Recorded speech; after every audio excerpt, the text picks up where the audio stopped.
Welcome to the Math Record. Today we'll cover the fourth and final part in the Math SAT series. In this video, we'll be covering specific topic examples. Disclaimer, basically this video will combine part 2 and part 3 together as a really specific study guide. Okay, let's move on to the video. We'll be splitting up the sections into Hearts of Algebra, Data Analysis and Problem Solving, and Passport to Advanced Math. Each of these sections will be broken down into subsections. There will be extra sections which will explain later in the end. Uh, an outline of this video will be in the description below. For this video, I'll be teaching every concept, explaining the difficulty, and giving examples. For your information, the difficulty would be out of 3 from data gathered from the SAT. Also, the difficulty rating isn't the most precise, but it's somewhat accurate based on all the data I gathered. Anyways, let's proceed on to harder algebra. For this section, most of the content covered will deal with linear equations along with inequalities and graphs. So the subsections in this section is developing equations, solving equations, interpreting graphs, comparing equations, systems of equations, possible solutions, and perpendicular graphs and inequalities. Let's start with developing equations. This is just basically for questions like these in the SAT. What they would do is that they will give you a slope and a point. So what they'll do is like in a word, I won't say in the word form because I can't make the question up right now. But let's say you have a slope of like 5, right? And they give you like a point like 2, 3, and they try to make and say this is a linear graph. Then what you have to do is that you have to find the equation. So what you'll do is that say y, since you're given the slope, just plug in slope 5x, and then you plug in the point. So 2 times 5 is 10. What gets from 10 plus some number equals 7? Equals 3. You have to minus that 7. So that's 10 minus 7 equals 3. So this is the equation of the point. So that's just the basic gist of how to do it.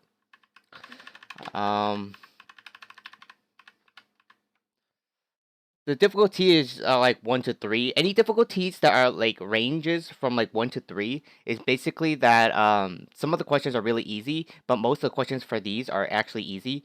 Sometimes they give like a 1 or 2 questions with level 2 and 3, and it makes it kind of difficult. Kind of, but they're not really that much more difficult. Let's look at example A. Zoom in. Tony spends $80 per month on public transportation. A 10 ride pass costs $12.50, and a single ride costs $1.50. If G represents the number of 10 rides buys in a month, and T represents the number of single rides buys in a month, which of the following best estimates the relationship between G and T? So we have to find out how much money he spends, which is 80. It says in the first sentence. So we have $80 that he spends in overall, and for 10 rides, he spends about G number of 10 rides and each of them are $12.50. So it's 12.5 G plus the single rides, which is T amount of single rides for $1.50. So it's 1.5 plus 1.5 G. So this is the number that we have. So we gotta look for the equation similar to that. So the answer is D. See, it's based. Wait. The answer is C. You don't mix up the variables. Actually, why did I write G in the first time here? This one's T. So, yeah, the answer is D. Sorry about that. But yeah, it's basically that simple. It's given word form. So this one would be the word form of it. Let's go to the other form, which would be here.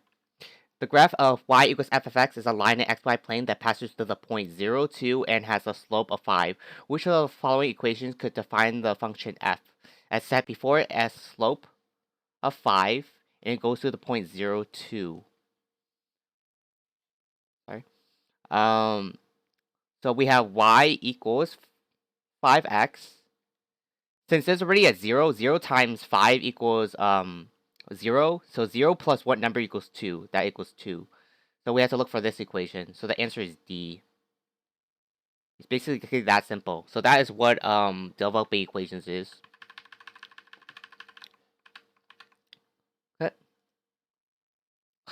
Now we're gonna do solving equations, which is like level 1 and 2.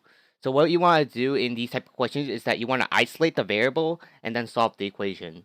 So let me give you an equation. Let's say we have 2x plus 1 is equal to like 4x like plus 3 or something like that, you know? So you want to isolate the variable on one side. So since I want it positive, let's subtract 2x from both sides. Since 2x is going to the other side, right, from the left to the right, we had to move the constant from the left, from the right side to the left. So now we have to minus 3. So what we get is that we get negative 2 is equal to 2x. So x is equal to negative 2. So you just isolate the variable and then you solve it. It's basically just that simple. So this is just harder algebra. Harder algebra is like the easiest section. So I expect people to get like almost perfect scores on this. So let's look at the example. What's the solution to negative 3x minus 5 equals negative 2x plus 4? First, we want to expand that, distribute the negative 3 out, so we get negative 3x plus 15 is equal to negative 2x plus 4. So I want the positive on one side, so I'll add 3x. And then I have to subtract 4 from both sides.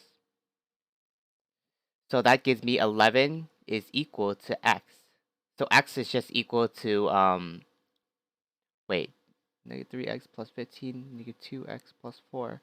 Add 3x minus 4, minus 4, so 11x. Yes, so the answer is 11. So the answer is just A. Sorry, I didn't see the first answer. So yeah, the question, what you want to do in these questions is always just isolate and then solve. So move all the variable to one side. I usually want to keep it positive, and then move the constant to the other side. Okay. So this is just level 1 and 2. Not really that difficult. Sometimes it could range even higher, but based on the data I gathered, it's not really that hard. Section 3, which is interpreting graphs. This is usually just level 2. So what they usually do is that they give you like a graph, and it's gonna have like some kind of line. It's gonna be straight. It's gonna be linear. This is mostly linear graphs.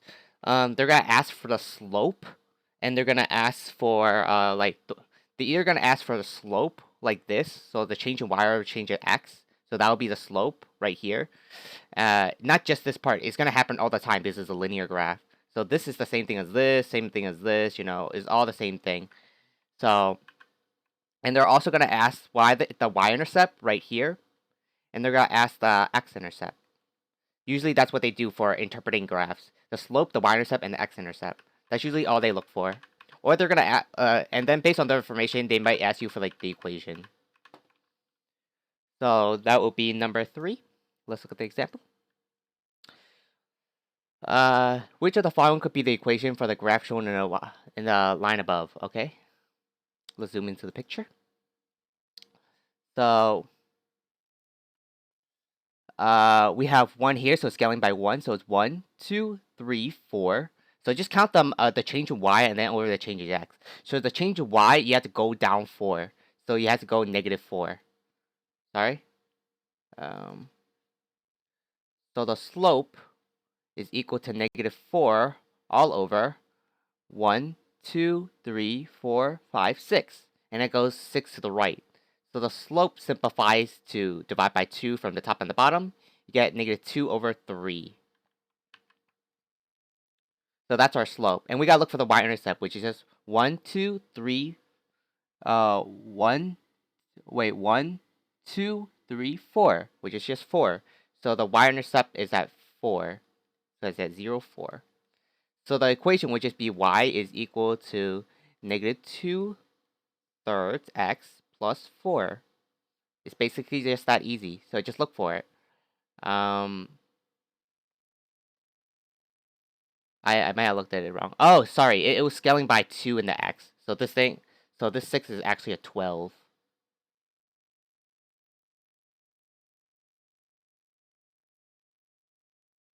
And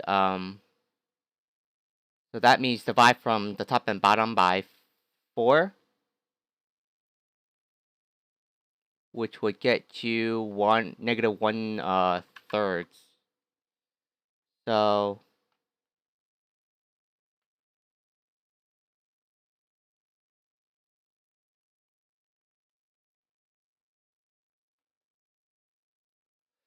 it would be negative 1/3 plus 4. So the answer is just C. It's basically just that simple.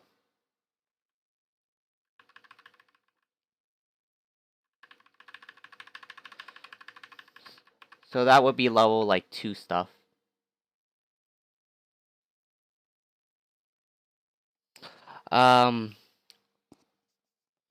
For now we're at comparing equations. This is level 2 to 3, so it's one of the harder ones. It just compares slopes and y-intercepts. So what it will usually do is that it will be like y is equal to 2x plus 1 and y equals negative x plus 2. And then it's going to ask you to compare the slope. So this slope is 2 and slope is negative 1. So then this one would be positive and this one would be negative. And this one is a plus 1, while this one's a plus 2. So this line would be like initially higher. So if you're going to put this in a graph, let me zoom out for a second. Okay. If you put this in a graph, we'll say equation 1 would be positive, and it'll go up. Let's say this is at 1. This is 1, okay? And then this one would be at 2. Let's say 2 is right here, and this one would be negative x. But that's a slower slope, because this is going to become more steep, okay? This just got to be more steep. It doesn't look like it, but it is, because my drawing is bad. So that's basically how the comparing like equations work. It's pretty basic. What they usually do in this is that another type that they will ask about, let's say like 2x plus 1y, let's use a different variable. 3y is equal to 5, and they're going to have like 2x plus 3y is equal to 7. This side tells me that it's parallel. It has to have different points here. This side has to be different, and this side has to be the same. This will tell me that this is a different this system would tell me that the lines are parallel. So that's what they're telling me all the time. But that's just one of the forms. So a different form would be like if you use the regular form, which is like the slope intercept form. You have, let's say, like 2x plus 5, y equals 2x plus 3. These are also parallel because they just need to have the same slope right here. So it's the same slope, and this one is different. So this would be like parallel also. An equation that has like infinite like solutions would be the exact same equation. So it's like this. So it has to be exactly the same. Or like in the other form that I showed you, it would be like 2x plus like 3y is equal to 5, and like 4x plus 6y is equal to 10. It doesn't matter that the numbers are different. It matters that if you multiply this entire equation by 2, then this becomes 4, this becomes 6, and this becomes 10. So it has to be the same even when you scale it. You can't use the other way. So this thing is true like all the time, but you can't do it like on the previous form. You can't be like 2x plus 1 and then y equals 4x plus 2. These two equations are different. The same process only works if like the equation is like this. It would be like 2x and then 4x plus 2. Then these two would be the same. Because then if you divide by 2, that would be 2x plus 1, which is exactly the same as the top one. So y equals. So all the variables have to be same on both sides. So that would be like infinite many solutions. The same solution would be like if they had the same slope. If they only have one solution, they had to have different slopes. So it would be like 2x plus 1. See, it just has to have a different slope. That's all they had to have. Only for one solution is a different slope. So how do you get... this will be explained later on in a different section anyways. So let's look at the example. Line P is in the graph above with line A and B. Line E has an equation where ax plus 6 and has the same slope as P. What is the value of A? Since it has the same slope, it must be like it's parallel or it's infinitely the same. So let's just count it. It will be 1, 2, 3, 4. So it goes 4 up. Remember that slope is equal to 4 up. So 1, 2, 3, 4. Okay, and it's going by scaling of 1, so it works. So and then we have to go to the right. 1, 2, 3, 4, 5, 6. So it goes 6 to the right. So the slope is just 2/3. If you just simplify, divide the top and bottom by 2. So the answer is just B. It's basically just that simple. So the thing that I was teaching is doesn't explain. It's just like a lot more than you really need to know. But just in case I ever ask, then you will know.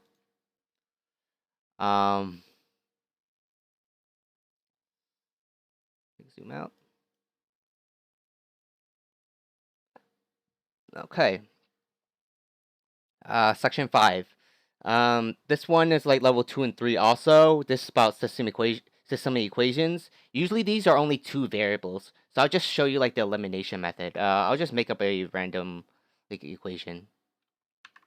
Sorry. Workspace.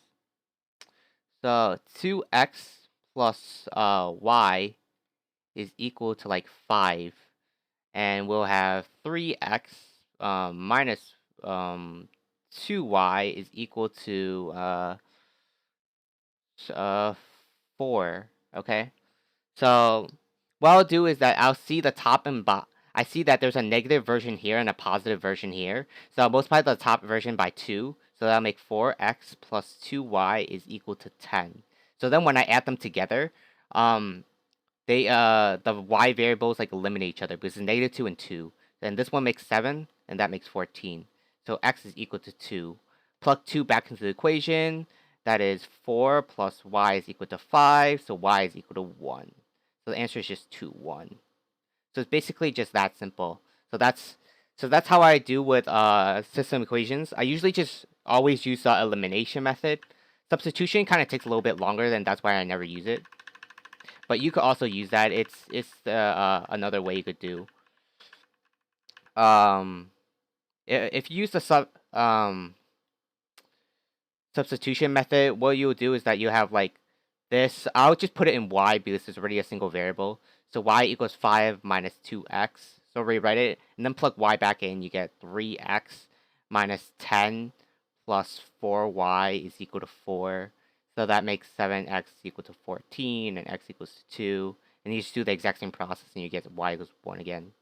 So it just takes a little longer, and I feel like I'm gonna make a mistake if you ever scale it. So that's why I ever like just multiply the first equation by like 2 and then just add them together. So that's like the easier method for me.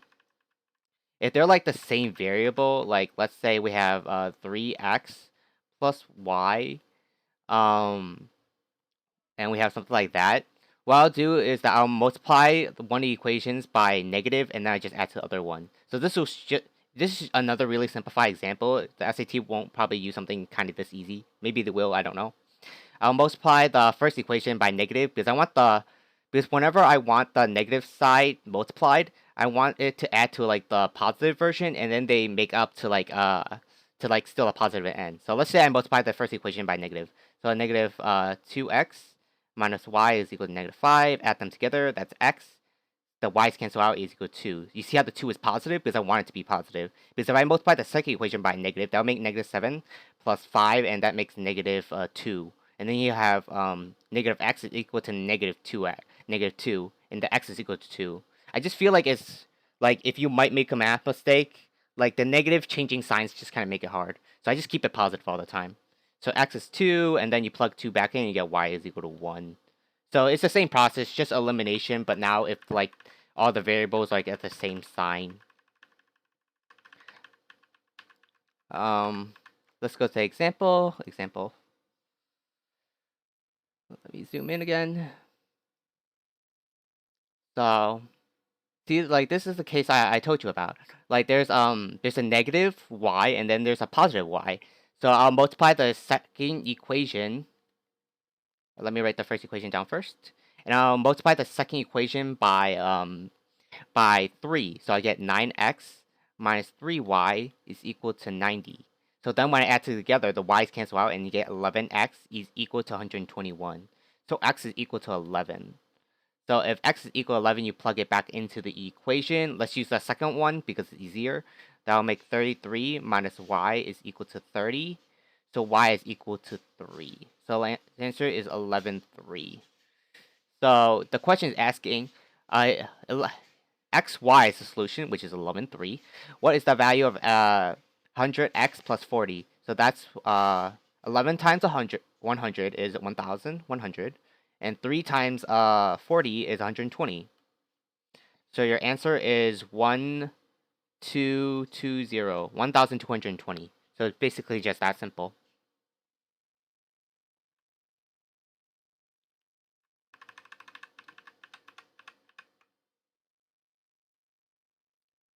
So there's usually like one system of equations for like every single SAT, or like multiples of them, like in the free response and like in the multiple choice.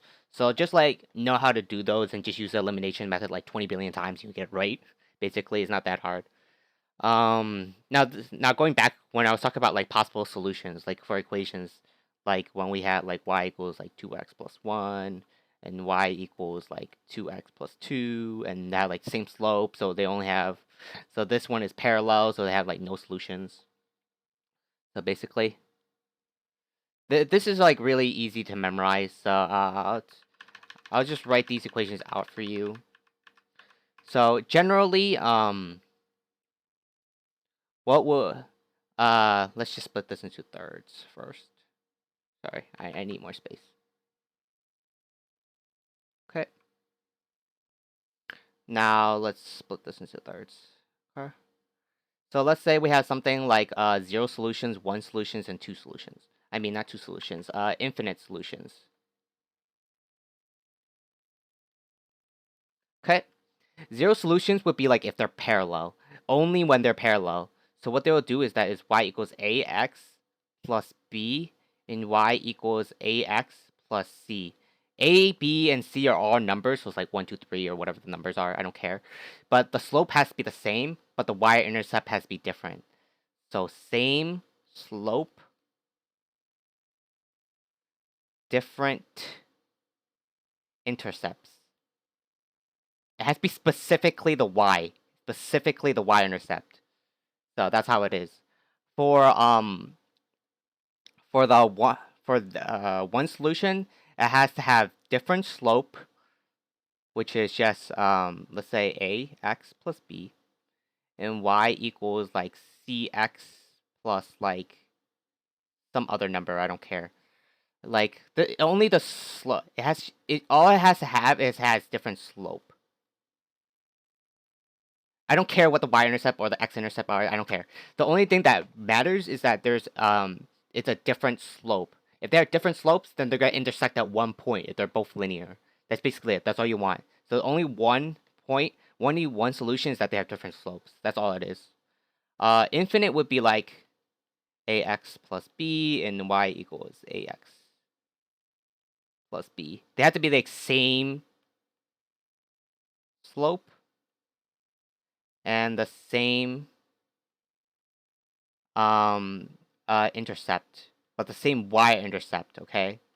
So going back to this again. So that's all you really need to know. So if you want to just like know, just like screenshot this or something, I don't care. But like basically that this is like the general way to write it.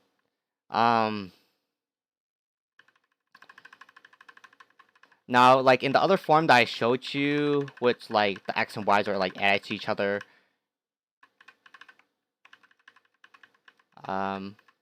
Okay. In that form, it will usually just be like ax plus like by is equal to like c. They could be the same numbers. I'm just using like variables to show you how, like, just make it more clear. And then it would be ax plus by is equal to like d. So it has 0 solutions if like c and d are different. So I'm just trying to show you that's why a and b are same on both sides. So this side has to be the same, this side has to be different, basically. So that'll be 0 solutions. Or it could be like different if it's something like 2a plus like 2b y is equal to like 2d. Then it's like different also, but you should just divide by 2. It doesn't matter if it's 2, 3, 4. Like, it doesn't matter what number. It's just that it has to be the same side, same x for the x and y plus y side. They have to have the same like a and b, and the last number here has on the right side has to be different. That's basically all it has to be. So I'll rewrite this again. By is equal to d. That's all it is. So for this side, basically you just want different slopes. So let's write this again. Ax plus by is equal to c. What we want to do is that, like, cx plus dy is equal to e. How I could tell that these have one solutions is that if you divide a divided by b, and you have d divided by c divided by d, like, these things cannot be the same. These they have to be different. They have to be. That's how I could tell. So that's basically for that one. Infinite solutions, like, I feel like this is really self-explanatory, but like they have the same variables on both sides. Like, you could scale it, like, if this like entire thing was like 2 times more than this one, but you could divide by 2 from both sides, and it'll still be the same. Like, it just don't have to be 2. It could be like 3, 4, or 5. Doesn't matter. So that's basically it for like all the solutions for those. It's really that basic. It's more just about memorizing to know. But you can all, other than like using the linear form, what they will use is that you'll use graphs. So it'll be like, this is like one solution because they only cross one time. This would be like no solution. This isn't a really good graph, but let's just say they're parallel. If they're parallel like this, they have the same slope. So and then there is like the exact same line. It kind of looks bad, but basically they're the exact same line. So that's infinite. The difference between parallel and infinite is that infinite just has the same y-intercept. So that's basically the only differences. So you like move the graph up, then if you move like the graph anywhere else other than where it's placed for the original equation, then it's gonna be parallel. If you move this graph to that place, to the same y-intercept, then basically it's gonna be infinite. If you change the slope, that's when it becomes like only one solution. So it's really just that basic. So let's go to the example. Zoom in. Line E and K above are graphs of the equation in the system. How many solutions does the system equation have? So basically, you just look at it. They have like, you just look at it. I mean, it's pretty obvious there's one solution because it only crosses one. So the answer is just B. So let's go to our second example. In the equation above, A is a constant. For what value of A does the equation have infinite many solutions? So this has infinite many solutions. If it's just one equation, basically you want to do is that you make the right side equal to the left side, or left side equal to the right side. Doesn't matter how I say it. They just have to be equal. So we have ax, distribute that out to make negative 12, plus 2x is equal to negative 12. Since you already got the negative 12 here and the negative 12 here, then basically we just need to have this and this add up to 0. So then a plus 2x, sorry, I didn't write the entire thing. Ax plus 2x is equal to 0. So a just has to be negative 2. So the answer is just B. So it's just basically like that basic. It's like, that's all it is. The infinite many solutions. You want to have no solutions, then a just has to be any number other than like freaking 0. That's all it has to be. I mean, have one solution. Like the only I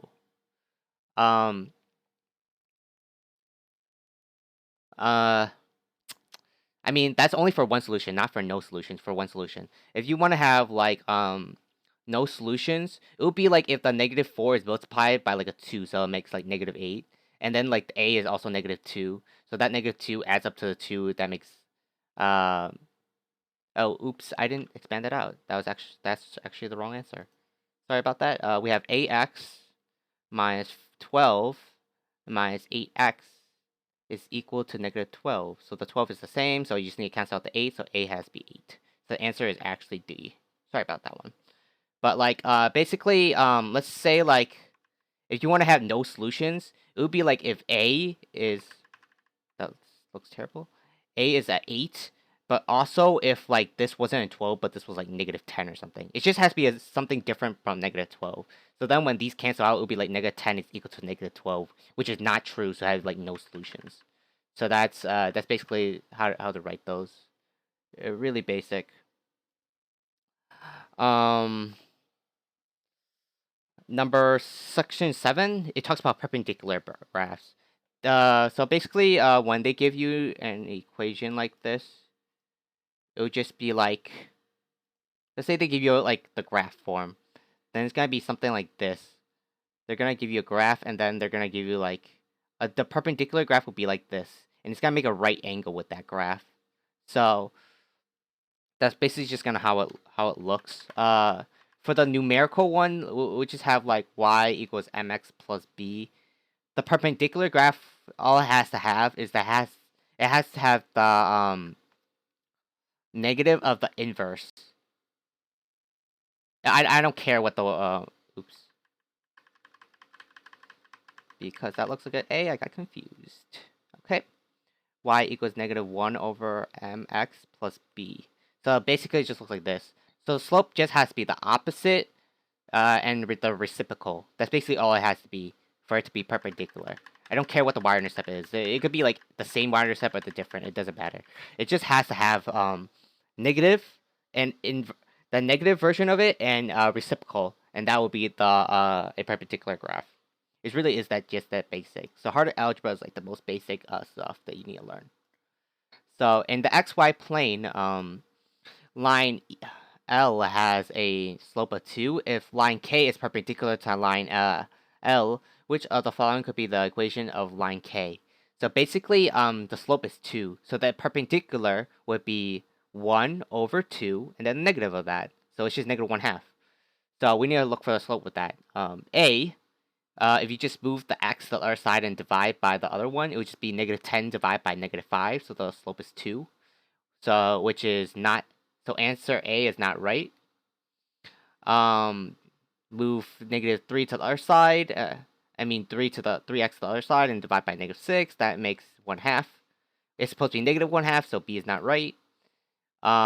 Move 4 to the other side, divide by -2, that makes 2. That's also not right.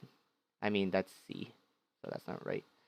And then D, which you move like 6 to the other side, so that's 6 divided -6 divided by 12, that's -1/2.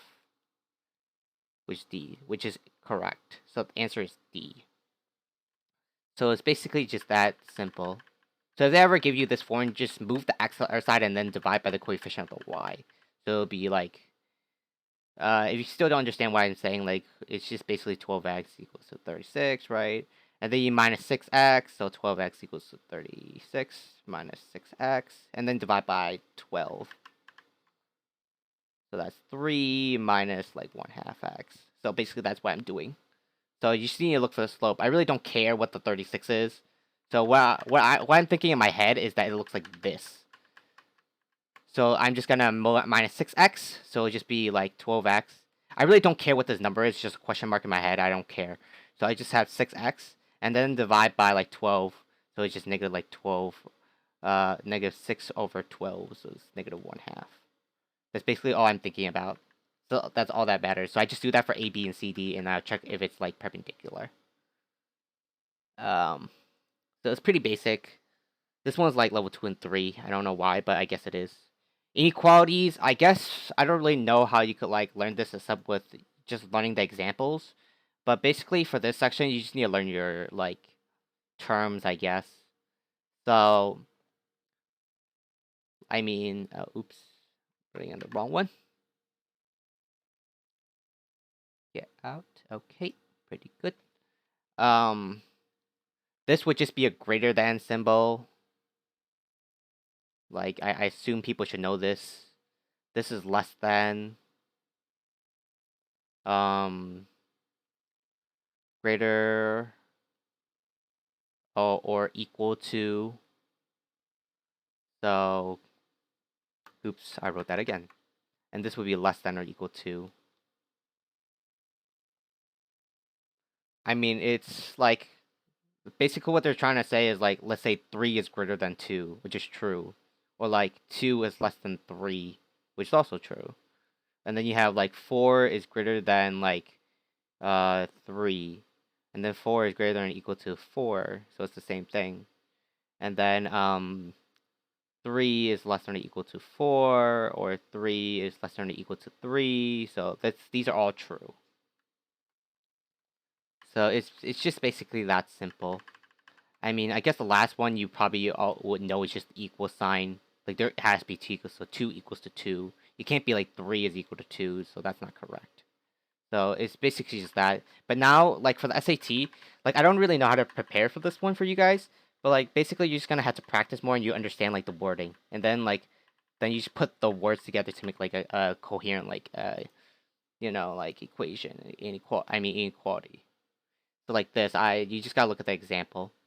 So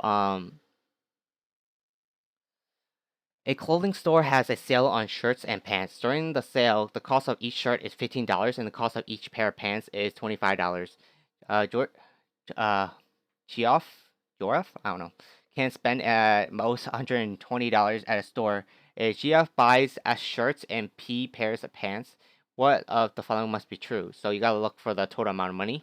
So that's $15 per shirt and $25 per pants. And he could spend at most $120. At most is less than or equal to. If you just think about it, like you can't spend $121. Okay, so if you ever just like don't know what the wording is, just think of a number less than or equal to it. So think of like 119 and 121. Can you have 119? He could spend at most $120. So logically, you could spend $119. And then can you spend $121? You have at most $120. So you have $120. You can't spend 121. So the logical would just be 119. So just think about less than or equal to. So if you just put them together, so it's like 119 is less than or equal to 120. So, just think about that. Because you can't be like 119 is correct and you can't be like this. Because that's not true. So you just think about it.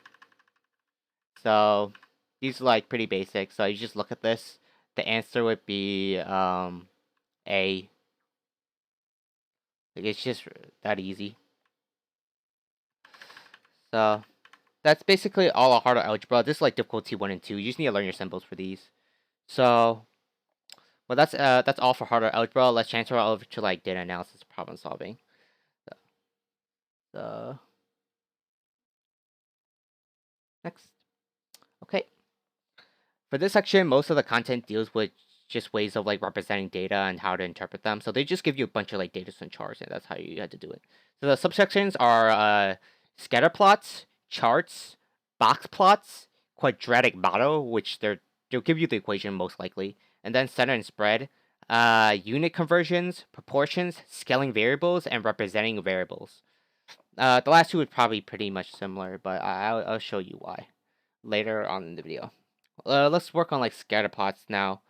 This just talks about like correlation and equations. So basically, you have like a graph and then you have a bunch of points like out of nowhere. I don't know.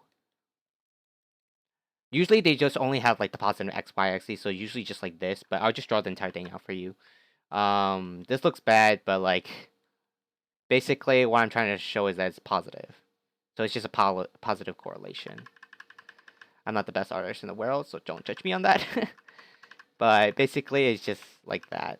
So I mean, if we had to go in depth, it would just be like that's positive. So you just draw just a line through it. This is negative, and it kind of looks like it's just like that. So So it's really just that basic. Just look for the trend in like the points and just draw the line. I mean, I think that's kind of self-explanatory. Like you probably don't need to study too much for this. It's like one of the easier ones. So it's like level 1 to 3. So it's not really that hard. So I guess to make the equation, it's just like what I said in harder algebra. Just do the exact same thing. So let's just look at the example. Okay. See, they draw the line for you. The scatter plot above shows 8 points. If line of best fit is shown in the data, if each point is shifted 3 unit upwards, the line of new best fit for the shifting equation is drawn. How would the value of the y-intercept of the new line compare with that of the old line? If you have the points right here, right, and this line, and you move all those points up, that means the line also moves up. So that's basically what. So basically, if you add each data point 3 points up, that means the line will also move up. So it will increase. So the answer is just A.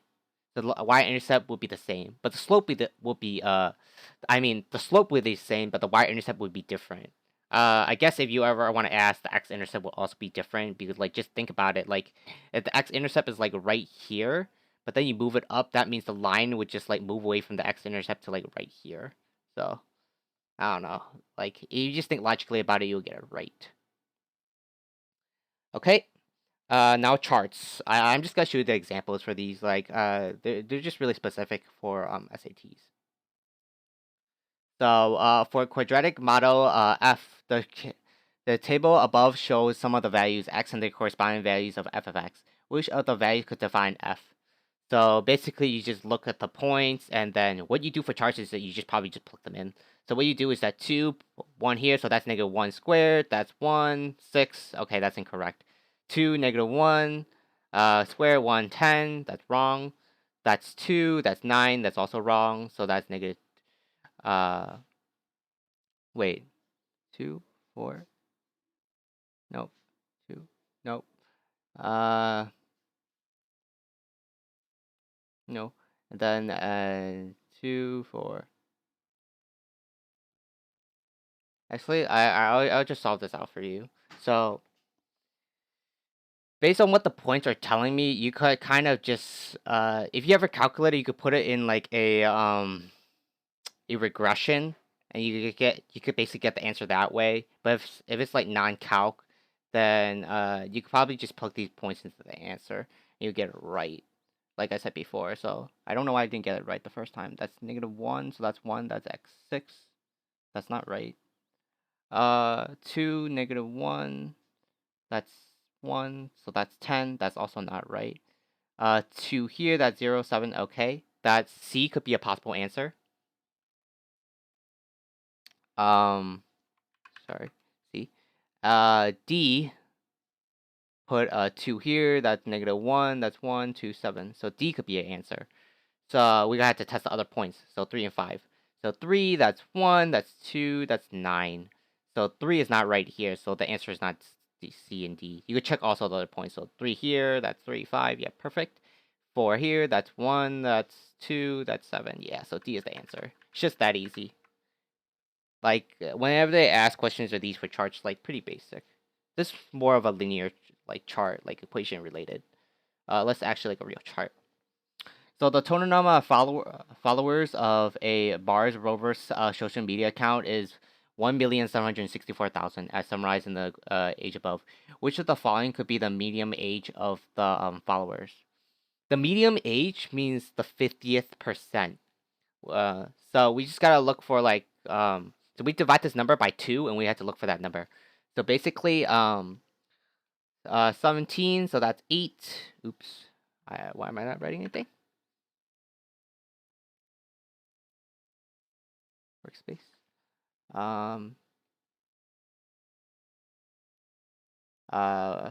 That'll be 8. So that's 16. That lays another 16. So that's 8, 2, 0, 0, 0.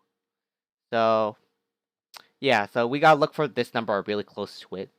So as summarized by the age above. So this is times 1,000, right? So let's just divide this number. But this chart is scaled by 1,000, so let's just divide by that 1,000. So we gotta look for the 882 in the chart.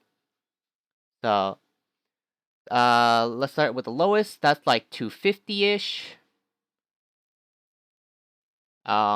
This is like 450.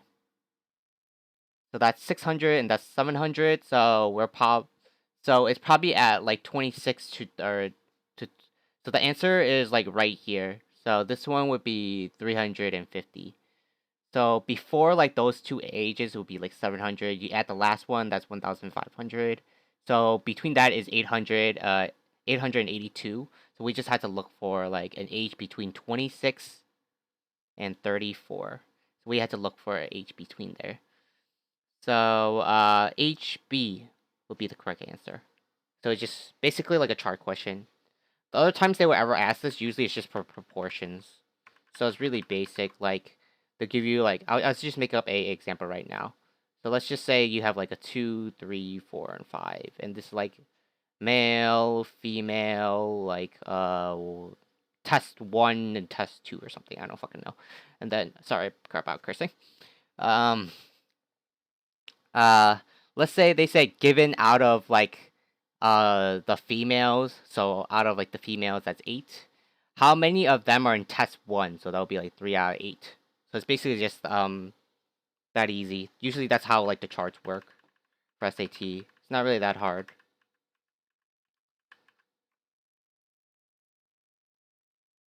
Sorry about feeling tired right now. I'm like in the blazing heat. um And now we're gonna talk about box plots. These are just like usually just level 2s. I think if I ever missed like what the level is for the charts, it was like 2 or 3. For box plots, basically they would just gotta give you a list of data, and what they would do is that they're gonna ask you like what is the minimum point, the the 25%, the median, the 75%, and like the max. That's basically how you write it. So I'll just give you a really simplified example. So let's say we have 1, 2, 3, 4, 5, 6, 7, 8. Oops. Let's just say 7. Okay. So we gotta look for the middle point. The middle point is the median. So there's 7 points, so just count from like 1 to 7. So the 1 and 7, the 2 and 6, the 3 and 5, so the median is 4. So that's the median. So that's at the 50% mark. Okay. Now we're gonna have to look for the sorry. We have to look for the lower number, which is the lowest number is here. So this is the 0 mark, and the 100% mark is at the 75. So we gotta have to look for the middle number. So we just had to look for 1, 3. So the middle number is 2. I probably might be doing it a little bit wrong, but this basically is the general idea how you do it. So 5 and to 7, the middle number is 6. So that's the 75%. So you just draw a box plot like this. And this one would be center at 4, this would be a 2, this would be a 6, and this would be a 1, and this would be a 7. So it's just basically like that. It's not really that hard.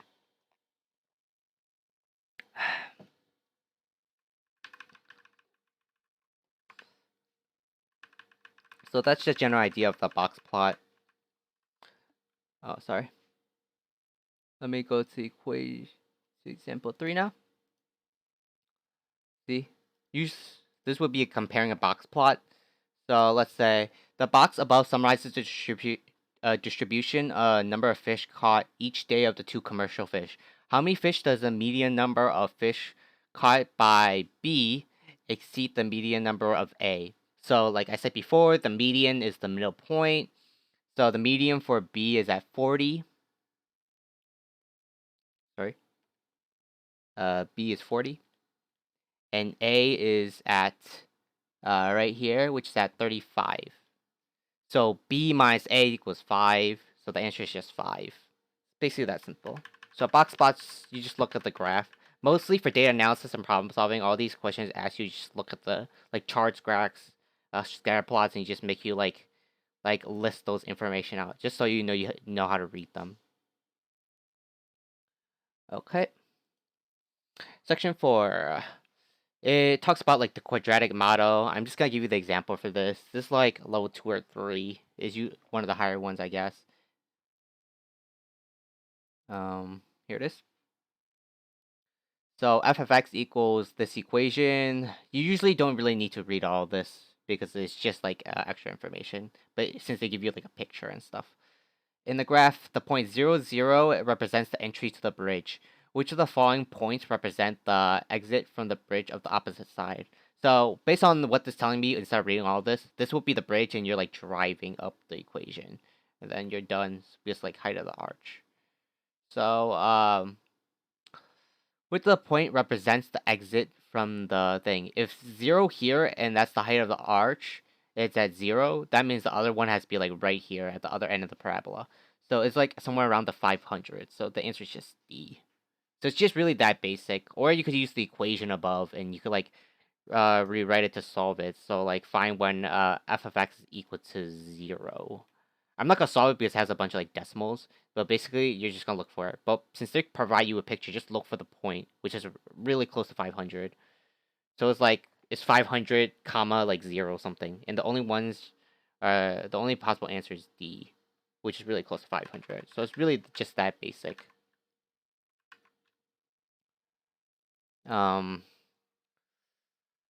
Section 5 talks about center and spread. As I said before in like a previous video, I think part 2, I talked about like center and spread. There's like center, spread, and shape. Let's just focus on center right now. For center, there's 2 types of them. There's the mean, and then there is the median. I already said what the median is the 50% of all the data. As I said in like the box plot, mean is just the sum of all the numbers in that data set divided by the number there is of those sums. So like let's say you have set 1, 2, and 3, right? The sum is 6 and there's 3 numbers, so that's 3. So the mean is 2. So it's basically just that easy. The centers for like the mean and median, that is where the data is centered at, hence the name center. Now let's talk about spread. Spread talks about IQR, range, and standard deviation. I'll put that as SD. IQR, like when I talked about the box plot, I talked about a 25% and a 75%. That's basically what IQR is, just 75% minus the 25%. So if the 75% is like number 5 and 25% is 2, then the IQR is 3. The range is thus the max minus the min. That's basically all it is. So if like the max is 7 and the min is like 1, the range is 6. Standard deviation is just the sum of all the distances that are and you have to like assign all the positive from like the mean. I'm not gonna show the calculations because it's you really don't need to know. Like I said in part 2, like of the math SAT series, like you really don't need to know how to calculate it. You just need to know it's a spread. So basically, what this is like if you draw like a normal model. If you don't know what that is, it's basically just like a upside down parabola. I mean, it's just a parabola, and then it kind of like doesn't go negative. It just like kind of like as it like gets to like really high numbers, it starts to like flatten out. So it never crosses the x-axis. So standard like if this is the mean, like where the center of the graph is, standard deviation is just like this.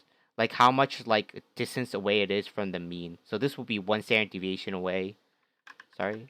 That'll be 1 standard deviation away. That'll be like 2 standard deviation away. This will be -1 standard deviations away, -2 standard deviations away. So basically just how it is. And they're equal spacing. It's just that area under the graph is different. This is a parabola. Well, it's not really a parabola, but it's the easiest way I can show you. If you learn in stats, there is the equation to like well, most likely, well, at least likely you're not really gonna learn it since they're not really that important. But basically, it's not a parabola. That's all I need to tell you. But it's shaped like one. And then there is shape. I'm just gonna add this in just in case you didn't see part 2. Basically, like this is just a skew model because most of the data is like right here, but then there's some data that's really low.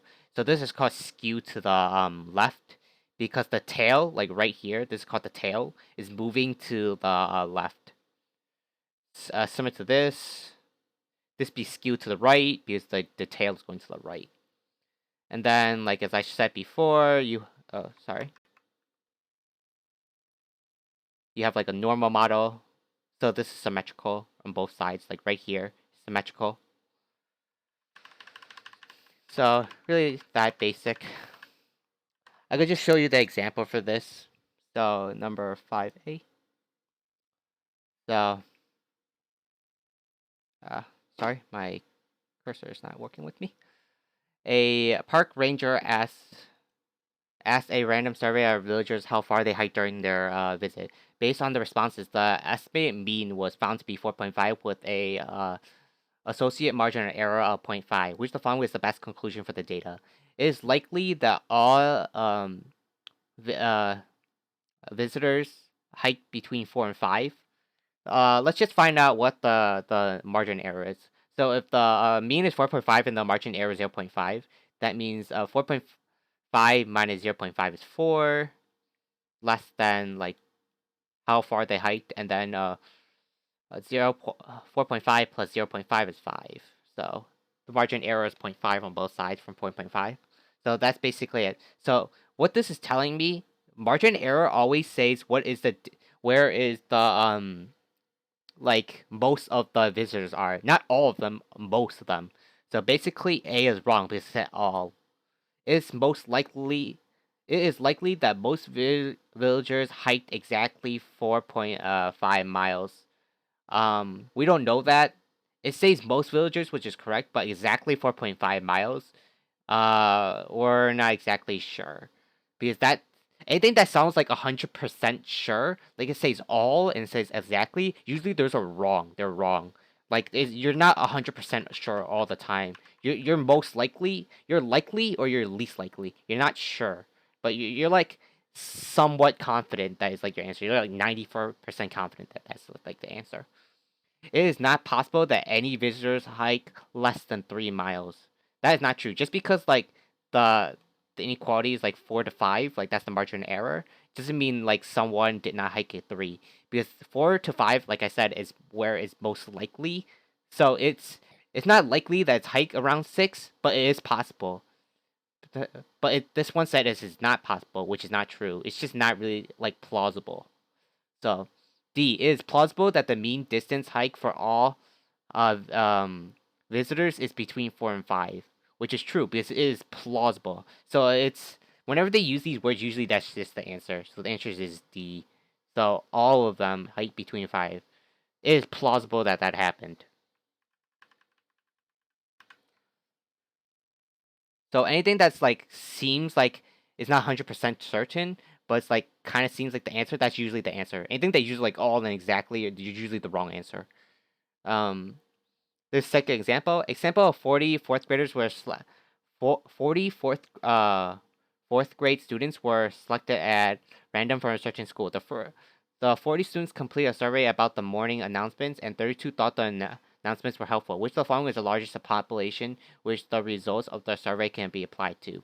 So we need to understand what they collected from. The sample is from fourth graders. From fourth graders at a certain school, plus some kind of school. Okay, so which of the following could be the survey be applied to? The 40 students who surveyed. That's not the point. So if it's like super specific, like it says about the specific survey, then it's wrong. So answer A is wrong because it's too specific. Because like an example would be like, let's say you want to take a survey about everyone in the U.S., right? You don't survey everyone in the U.S. and say, oh, that is the who were can be the survey could be applied to. Like it doesn't make sense. You get what I mean? If you don't, like I don't know how to explain it. Other, all fourth graders at the school. That makes sense. B is possible. B is kind of correct. C, all students at the school, which is not true because it says fourth graders. Like there might be a difference between fourth graders, fifth graders, sixth graders, so C might be wrong. D, all fourth graders in the country in which the school is located. Okay, this is not true because this says in the country, maybe in the state, probably even not then. Anything that has like go with like larger than like that school would probably be wrong because like there might be significant differences between each school. So the answer is just B because it seems really possible because it has to be fourth graders at the school because that's what they're taking the survey at. And if you just think about it, like think about the properties, like you think about the fourth graders and you think about the school, if you just read the sentences, then you focus on those. Just be like, do you think there's gonna be a disparity between like a fourth grader and a fifth grader? And in this like between this school and like a different school, if you think there is, then anything that like adds to like a higher like version, like this says all students at the school, then it's wrong because like there might be a disparity between the fourth graders and the fifth graders. So it's usually just like that. It's not really that hard. So I this section is like one of the easier ones, I guess. But this would be like level 3, so never mind about that. But I guess it's simple to me. So it's not really that hard. If you just know your statistics, you're fine.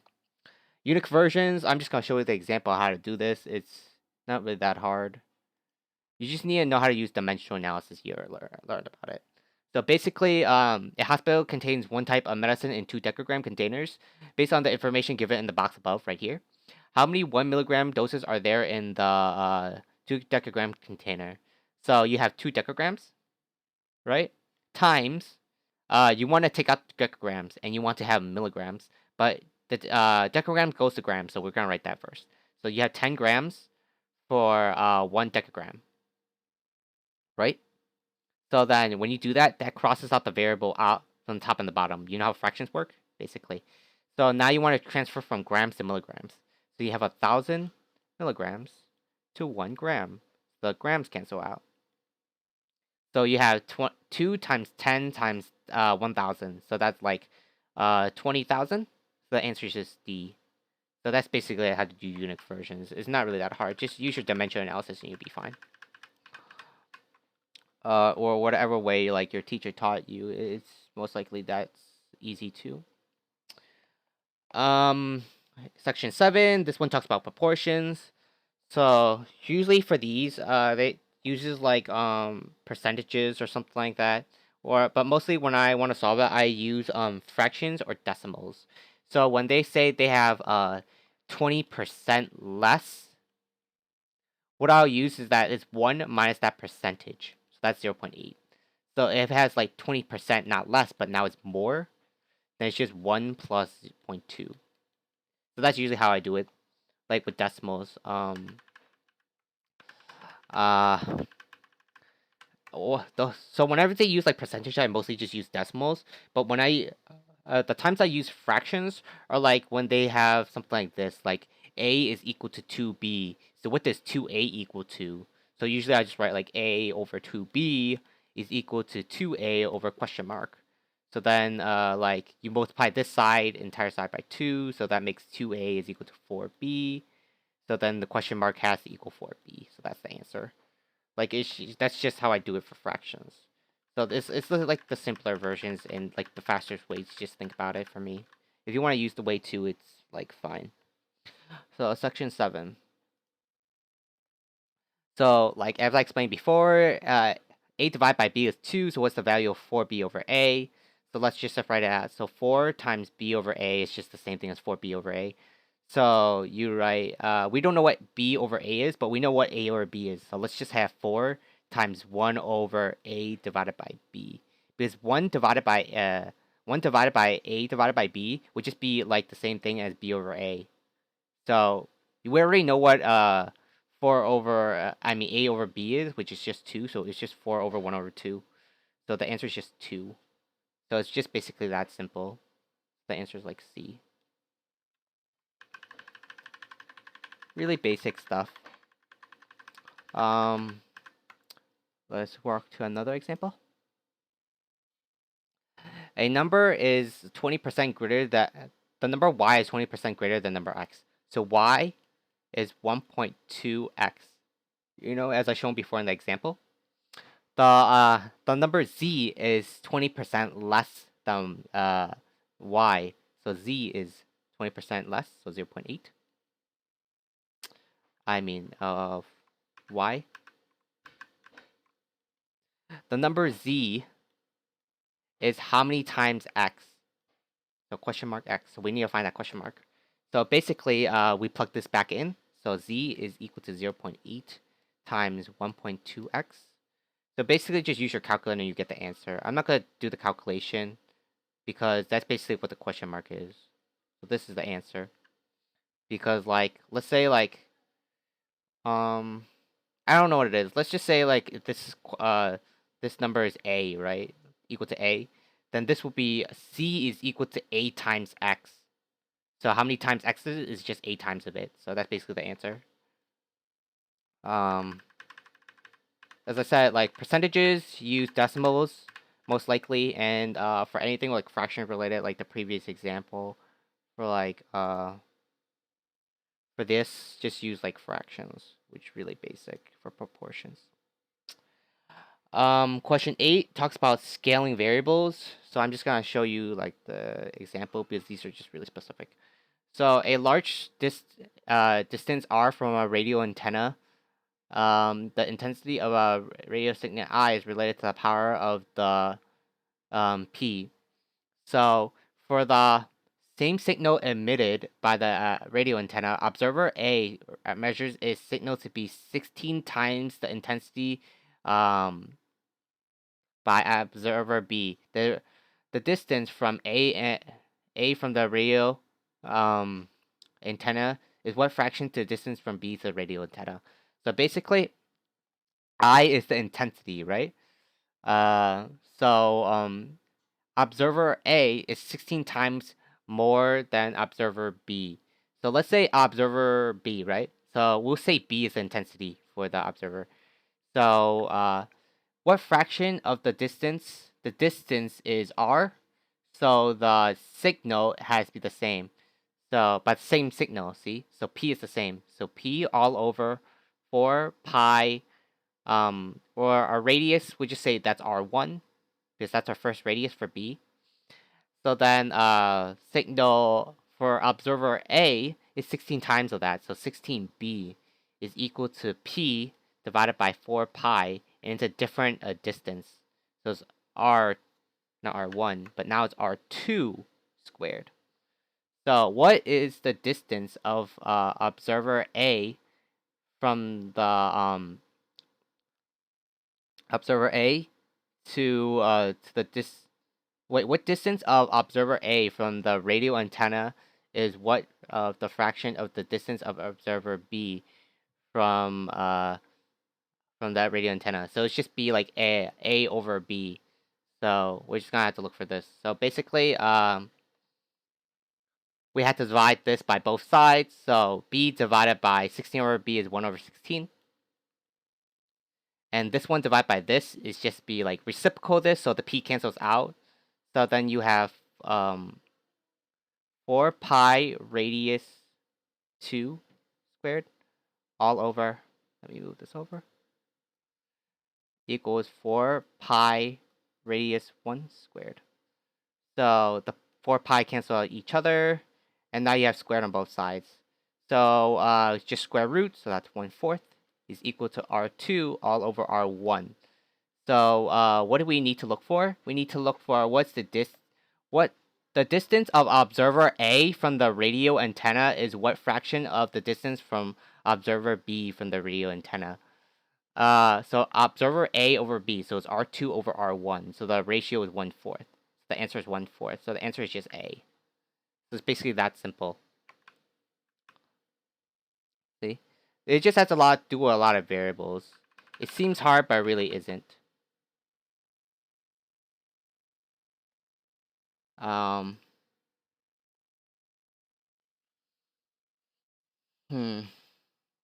And now about rewriting variables. This is like the same concept, except now you want to like move the variable from one side to the other. So let me get that out. Okay. So basically it's something like this. You have like variable y is equal to like ax, and you want to write x equal to something. So it's just x is, divide by a from both sides, so y divided by a is equal to x, so x is just equal to y over a. So it's basically, basically the idea of how to do it. Not really that hard. Number 9. So basically, it's the same concept. This kind of looks really hard. It's shown in like one of, I think, the first practice test.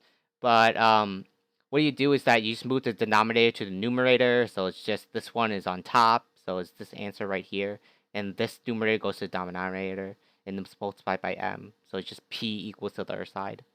Basically that simple. Sorry about not going in depth in that, but like it's just really that basic. Oh yeah, something that I forgot. Basically, there's also another type of thing that kind of works like this. So let's say you have y is equal to ax over x minus like b, and they're asking you to make this into like equal to x, but it's split into like two variables. What you do is that you multiply the denominator to the other side, so you make yx minus yb. So you multiply, so you distribute out equals to ax. So you want to get x, all the variables of x to one side. So that'd be yx minus ax, and then move the other variables to the other side. So yb is on the other side because it had no x's here, but there's x's here.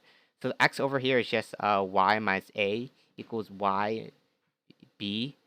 So then you have yb divided by y minus a is equal to x. So that's basically how you do it. So you just divide this by the other side. So yeah, it's basically just that simple. So if you want to like take notes like throughout this entire video, just start doing that. Like it's a really specific guy. Well, specific enough to like get like a decent score. Like a 750 plus is pretty good. Well,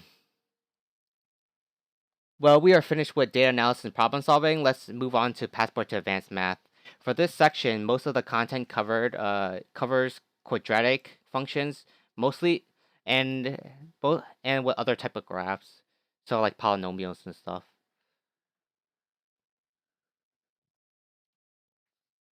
The subsections are developing quadratics, solving quadratics, describing quadratics, representing quadratics, transitioning quadratics, system for quadratics, polynomials, expanding and simplifying expressions, exponentials, and radicals.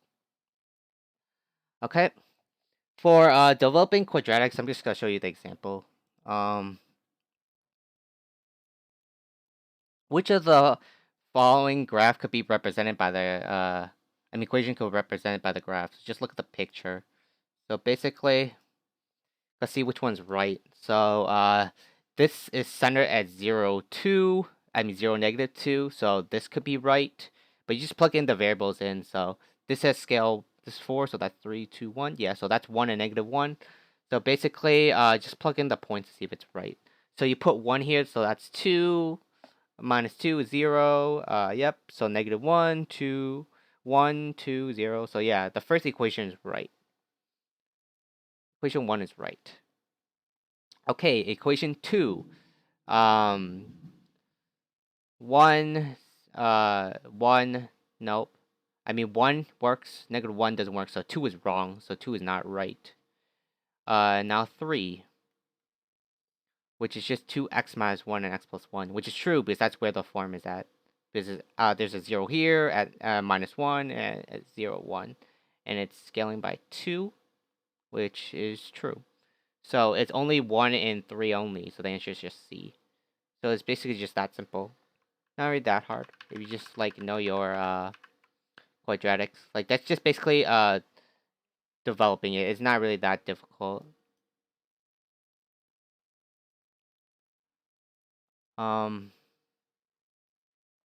Now for solving quadratics. There's 3 ways to solve quadratics. There is factoring, there's completing the square, and there's quadratic formula. Factoring is most likely what you're going to use. Completing the square, you almost like never want to use. It takes too long, and they sometimes just get decimals, which is just terrible. And then a quadratic formula. This sometimes you want to use if it's like for the calculator section. I probably would never use it for the non-calc because usually they could factor in those. So let's just give you like an easy example. So you have x squared plus like 3x plus 1 is equal to 0. So basically, the factoring method would be like, what numbers, wait, oops, that's wrong, 0, 0. What numbers multiply to 2 but add to 3? So since it has to multiply to a positive 2, what it's telling me is that both of the numbers are either both positive or they're both negative. If this is negative 2, it's either one negative, it's one negative, one positive. But since it's 3, it's since it's positive, that means it's both. And this is positive for like -3 for positive 3. That means it's telling me that both of these numbers have to be positive. So the only ones that multiply to 2 is 1 and 2. So 1 x plus 1 and x plus 2. So that factors out. So that's 2 plus 1, that's 3, and that's 2. So that's how you do like factoring. Pretty basic. Let's just use like a harder version. Let's say like 2x squared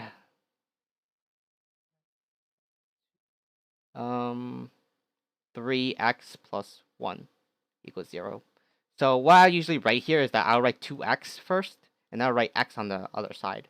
Since, like I said before, since this is positive and this is positive, that means both the factors have to be positive. So what multiplies to 1? So what multiplies to 1? The only thing that multiplies to 1 is just 1. So it's just plus 1 for both sides. So that's how I write it. So that's 2, that's 3, that's up. So yeah, that's perfect. So I just look for the solution from there. Another way to like solve this, I'm just gonna use the easier example just because it's completing the square. Be like x squared plus 4x plus 5, something like that. I mean plus 3. So factoring would be like since it's 4, just divide by 2. You just want to divide by 2. So put parentheses and then put that 2 inside and then put another squared. So then you gotta think about it. So this x squared gets the x squared term if you just factor this out. And you have 2x with another 2x, so that's 4x. So you already got the 4th. That's why I divide by 2. So then you have to do here. So 2 times 2 is 4. You have 3 already, so you got a minus 1. So then this will be the same thing as this equation. So then you put 1 on the other side. So x plus 2 is equal to 1. Square root from both sides. So x plus 2 is equal to 1. Don't forget that it's positive and negative, because it could be -1 or 1. So never forget the negative version. So then basically that's how you do it. So just get the answer again like that. So that's how you do for completing the square. My method, I guess. That's what everyone does also. Quadratic formula is just, you always hear it from the teacher, -b plus or minus b squared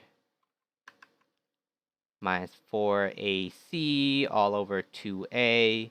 And the equation, I guess if you want to like say this, the coefficient here is 1. So this would be a, this would be b, and this would be c. So you just gotta plug it all in, you get the answer. Plus or minus, so it would be -b plus square root b squared minus 4ac over 2a.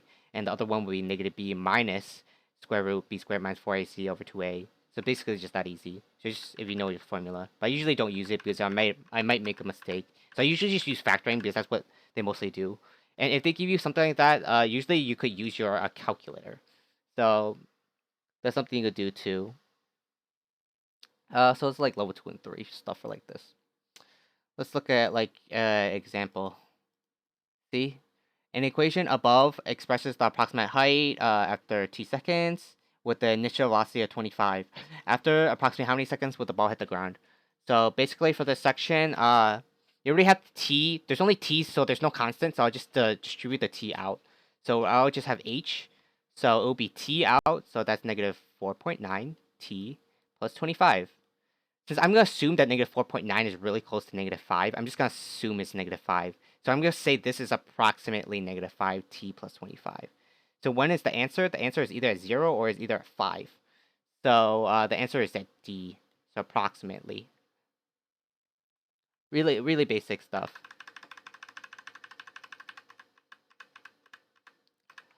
So, sorry. Okay. And zoom out. Okay. Now for section 3, describing quadratics. This section is really easy. If it's like a quadratic like this, and it's going up, this is called concave up. If it's going like this, it's concave down. It doesn't matter where like its position in the graph. It's gonna be always concave down. So if it's going down, it's called concave down. Going up is concave up. Okay. For these kind of graphs, there's no solutions. Because you think about like the ax squared plus bx plus c is equal to 0. It's only equal to 0 when it has the x-intercept. So like like these x-intercepts right here. It has to cross the x-axes, but there's none of them, so this one has no solutions. This one only has one solution if the vertex, like right here, touches the parabola. And there is two solutions if like it goes through points like those.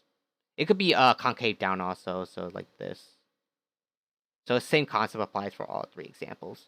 But that's basically what it is, concave up and concave down, and for solutions for intercepts. This would be the y-intercept. It doesn't have to be just at the center. I mean, oops, sorry. So the y-intercept, you know. The vertex would just basically be right here. Like, this the vertex. If it's concave, like down, it'll be like right here. So, basically. So that's just the basic like properties of a quadratic for you to know. That's how you're ever gonna describe them. So example. In the quadratic above, which of the following best describe point 0, f0 in the xy plane above? So 0, 0 would be 0, so it has to be on the y-axis. So it's gonna be called the y-intercept. So it's gonna be the y-intercept of the graph b. This is gonna apply for like linears, and this point like it's the same thing. 0 and f of 0 basically is just the y-intercept of any graph of linears, quadratics, polynomials, cubics. Like doesn't matter. It's always the y-intercept. The x-intercept would be like if it's 0 and some kind of point. So basically, that's x-intercept. But the y-intercept is always like that, which is 0 and a point.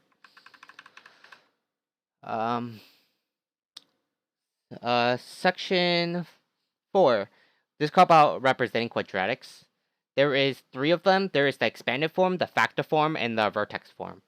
So let's just have like equations. So you have y equals a plus 1 and x plus 1, x plus 2. Zoom out for a second. Okay. The expanded form. Shoot, I wrote it too big. Expanded form would be like you just distribute them out. So it would just be y is equal to x squared, because x times 2 is 2x, x times 1 is 1x, so that adds up to 3x, and then 2 times 1 is 2. So this would be the expanded form. Vertex form is when you're going to have to look for the vertex. I'll give you a little hint on how to do this if you have these kind of equations. Just look for the middle point between these 2 points. So the solution for this is -1, right? And this solution is -2. So the vertex has to be between them equally. So you add them together, so that's -3. -3 divided by 2 is -1.5. So this is like 0.5 away from here, 0.5 away from here. See, so -1.5 is the vertex. So it will be x plus 1.5. Because you had -1.5 plus this has to be 0. You square it. And then you had to look for the intercept, which has to be the same thing. So what I'll usually do is, they usually would give the graph for you because it's going to be multiple choice most likely. So what's going to get the constant is supposed to be, because think about it, this would be x squared and then 1.5 times x times x times 1.5, so that's 3x. And 1.5 times 1.5 is 2.25, and you need a 2, so you need a minus 0.25. That's how it is, the vertex form. And then we have the factor form. The factor form is basically the exact same equation. Oops, my thing is lagging. And x plus 2. So that's basically the factor form. So those are all 3 forms you need to know. erase.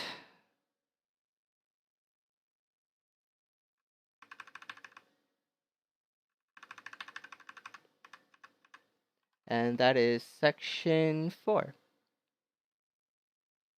Okay, so basically, example. So they give you the equation. What is the which of the following is the equivalent form of the equation of the above right here? Which of the coordinates of A, which of the coordinates of A can be identified as a constant? So if they have the vertex, you want to put it in vertex form. So you really just look at the graph. So you have 1, negative 16. So it's y equals. We don't know what the coefficient in front of it is, but I know it's 1. So x minus 1, and then minus 16. So this kind of it has to be the same equation as this. So x squared minus 2x, that's plus 1, and then minus 16 is minus 15. So that's equivalent. So this is the coefficient is just 1. So the answer is just D. Which is basically that simple. So vertex form. Just know your 3 forms and you'll be fine. The factor form, the expanded form, and the vertex form. And now for transitioning quadratics. This is pretty basic. I'm just gonna show you like the entire thing. Basically, that's all you need to know. So if you want to shift it, like you want to move it up, just move up here. Move down, just go move down. Like you subtract it. If you want to move left, just add it from the inside, and then move right, minus from the inside, and then reflect. Yeah, just look at this. If you want to screenshot this, this is basically what you need to know. Usually when I never see them ever ask like for like these expansions. Like I never seen them do like by a factor of what. There's gotta be like it's stretched by like some kind of amount. But like I never seen like both of this stuff. Unless they like do it, then I don't know. But it's good to know just for you to have it. See? So just need to know that.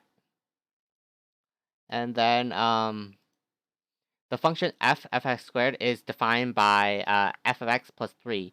So this one would be a translation because it's just adding something. Which the because scaling would be the expansions. Adding would be shifting.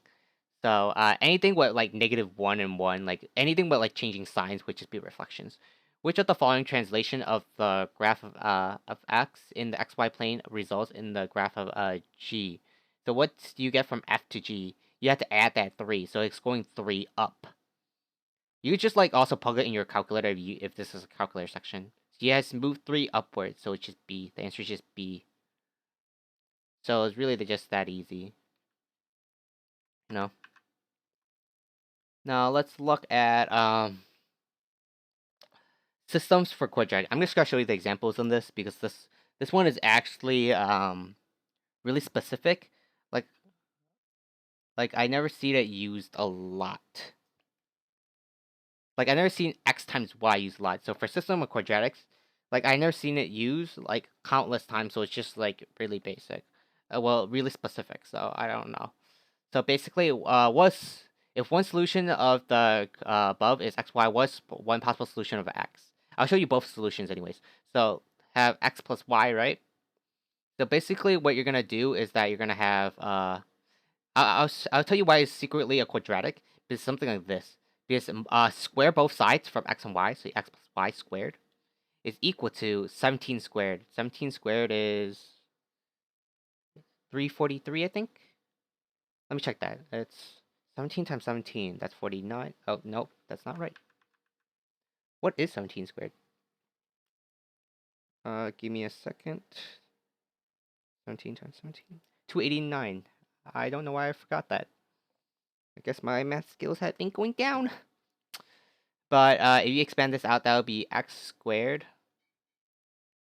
plus 2xy plus y squared is equal to 289. So x squared plus 72, because you know what xy is, times 2 is 144, plus xy is 289. So you have that. Now subtract 144 from plus. Okay, never mind. It's not quadratic. It's a circle. Sorry about that. That'll be 156. I mean What is this? 145. So 1, 2, 8, 8, 9. Yeah. So this would be the equation. So what do I know? You can start testing points. So the only point that I know of is 1 and 12. And that makes 1 squared plus 12 squared, so that's 144 plus 1, so that would be 145, so that's true. So these could be positive or negative, so there's 4 possible answers. And there is 1, negative 12. So, okay. Now we have to go back to the system, because some of them don't work. Because, like, they both had to be add up to 17. Wait, 144. Okay, never mind, there's actually more answers. So does 2 work? That's 4. Nope, that's 3 work, 9. Well,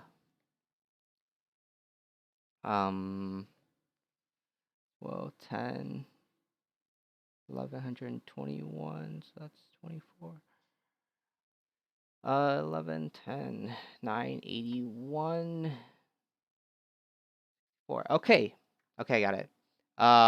These are not the answers. There's more answers, actually.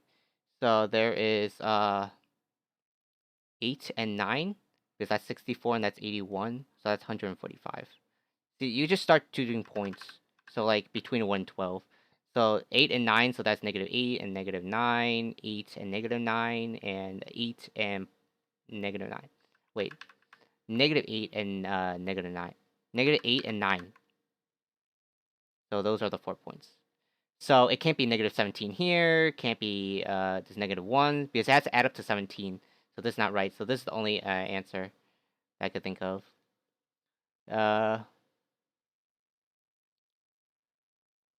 The system was the possible answer for x. So the answer is 8. So just like that, basically what it is. I guess a more simplified, I mean not more simplified, and more question that's like this for like systematic quadratics would just be like x squared plus like 2x plus 1 is equal to like 2x squared plus like 5x plus like 6 or something.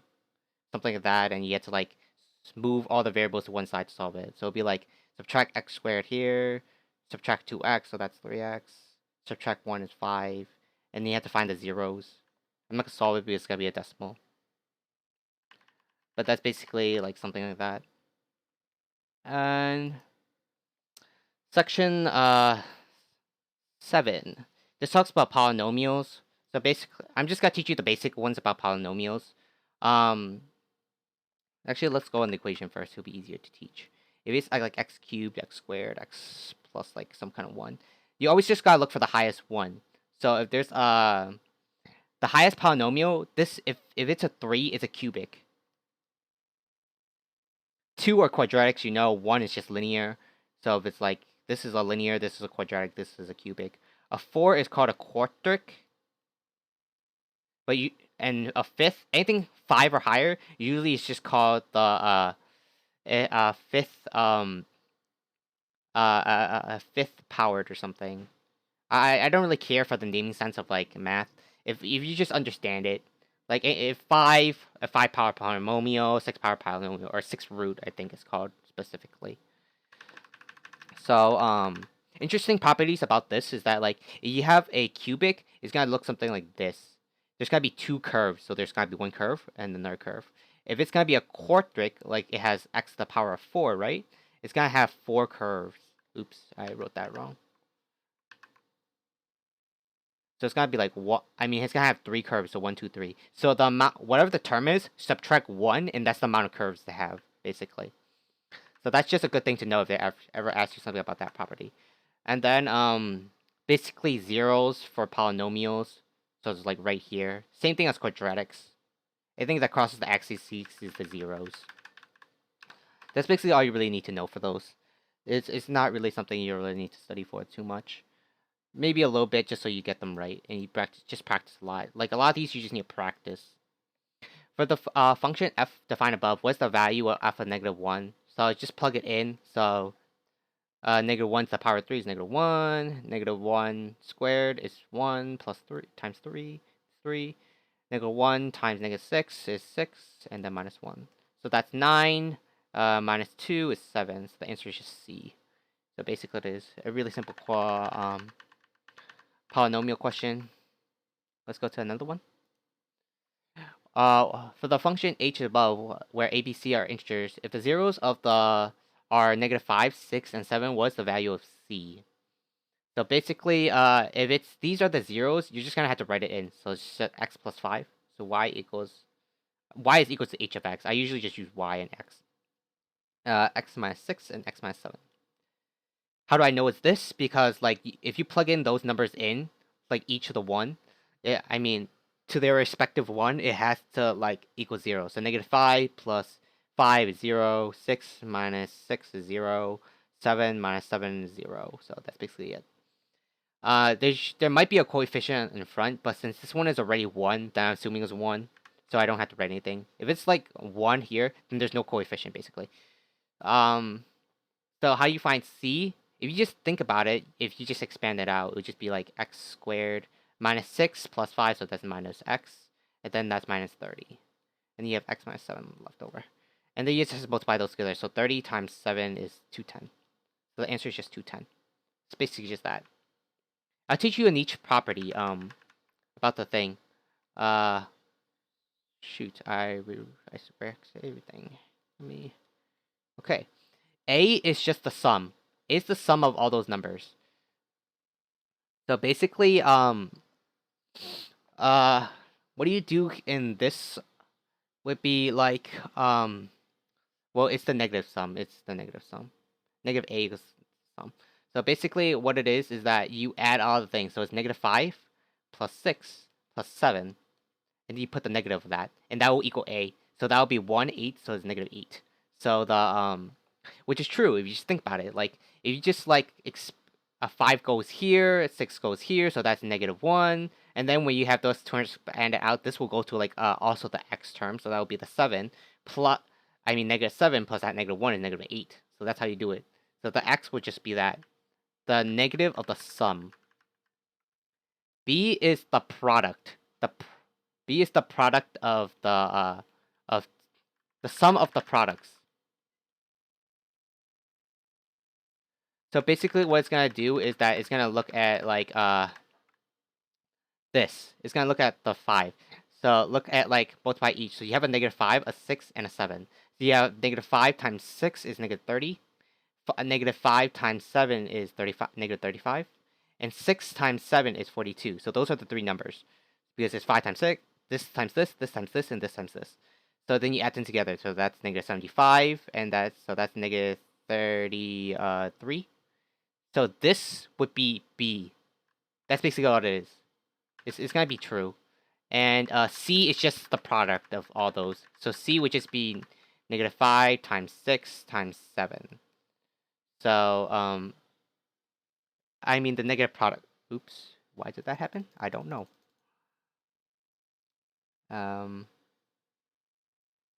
Okay. Put the negative of that. So it's gonna, if you want to remember, A is negative, this is positive, so this is negative, this is positive, and that's negative. It's gonna be alternating all the time. So like if you have a fourth one, then the last one would just be like positive. So it'll be negative. So -5 times 6 times 7, and then that's all negative. So that's like 30 210. So that's -210 times that negative is 210. See, that's how you easily find the answer. It's just properties, but not like a lot of people know it. Since I'm in math team, I kind of just learned it. But if you want to just like know, basically, you don't really need to memorize that. But tips and tricks if you ever want to know. Level 2 and 3 for those. Simple quadratic was 2, if I forgot. Transitioning is 3. Representing variables is like 2. Let's go to expanding and simplifying expressions. I'm just going to show you the example for this one. So which of the following is equivalent? You just kind of add like terms. There's only one R3, so just R3. So R squared, there's 2 right here. So that's 6. And there's only one R, so that's 8R. And 12 plus 7 is 19. So basically, just look for this. So basically, answer is D. It's really that basic. Like, I don't know, like, if you just want to combine the terms, like, this is the, like, really basic examples that you really need to know all the time. So, 8B. Now for these are the ones that you need to learn how to like expand and simplify. So what's the value of r times t? So what you want to do is that whenever you see something like this, is that you want to have them have the same denominator. So since this is x minus 2, you want this side to be multiplied by x minus 2. And you see this is x plus 5, so you want this side to multiply by x plus 5. So what you're going to do is that it's going to be 2 times x plus 5 is just 2x plus 10. And then this should just be x minus 5. I mean x minus 2, and this is x plus 5. See? And then for the other side, you have to multiply by x minus 2. So you get 3 times x minus 2, so that's 3x minus 6. And you have the same thing, so x minus 2 and x plus 5. And that has all equal to this. So then when you add them together, you get 5x plus 4. So then 5x plus 4 over this is the same thing as this. So r is equal to 5, and t is equal to 4. So then r times t is just 20. So the answer is just C. So it's just basically what it is. So, you know, just learn it that way. Multiply this linear, the bottom linear by the other side, and the bottom linear by the other side. So that's all you need to know. Pretty basic stuff. Well, basic enough for me. If you don't know it, just practice more and you'll get the hang of it and you get it right. Exponentials, you basically need to know the rules. As I said in part 2, basically this is how it works. Let's say you have 2 to the power of x, and then you have times 2 to the power of y. This is the same thing as 2 times x plus y. If this is 2x divided by 2y, you get 2x minus y. If you have 2x power of y, it's just 2x times y. That's basically all you need to know. So those are the rules. Usually when they use exponentials, what they do is that this is the general one. Usually they use it for like money. So they usually to like money and population. So they use the exponential form. It would be like y is equal to like the initial population times like some kind of rate. So it'd be like in this case it's like the 2 to the power of x. So it's like this. So that's what it is. I guess in your class, what they really teach is like PERT. ERT. Oh. Oops. RT. And this part. So this is the rate in T. Or it's the other one, which is RT or something. I forgot what was the exact thing. But that's basically it. So like that's what like the teachers would teach you. If you want more information, just look it up. Like it's really basic. Like the examples I'm showing you is like really simple, and like that's what mostly the SAT would mostly use. So it's really basic. Okay. There are no jackrabbits in Australia before 1784 when 24 jackrabbits were introduced. So the first sentence is telling me is that the initial population is 24. So the initial population is always just this. So it should be 24. By 1920, the population of the jackrabbit has reached 10 billion. If the population has grown exponentially, this will correspond to a 16.2 increase on average in population each year, which the following best models the population P of the jackrabbits after 1788. So 16.2%, the rate is just 1 plus a percentage. So 16.1% is just 1 plus 16.2%, which is 1.162 to the power of x, or t, doesn't matter. So the answer is just C. Sorry I didn't show D, I didn't crop the entire thing.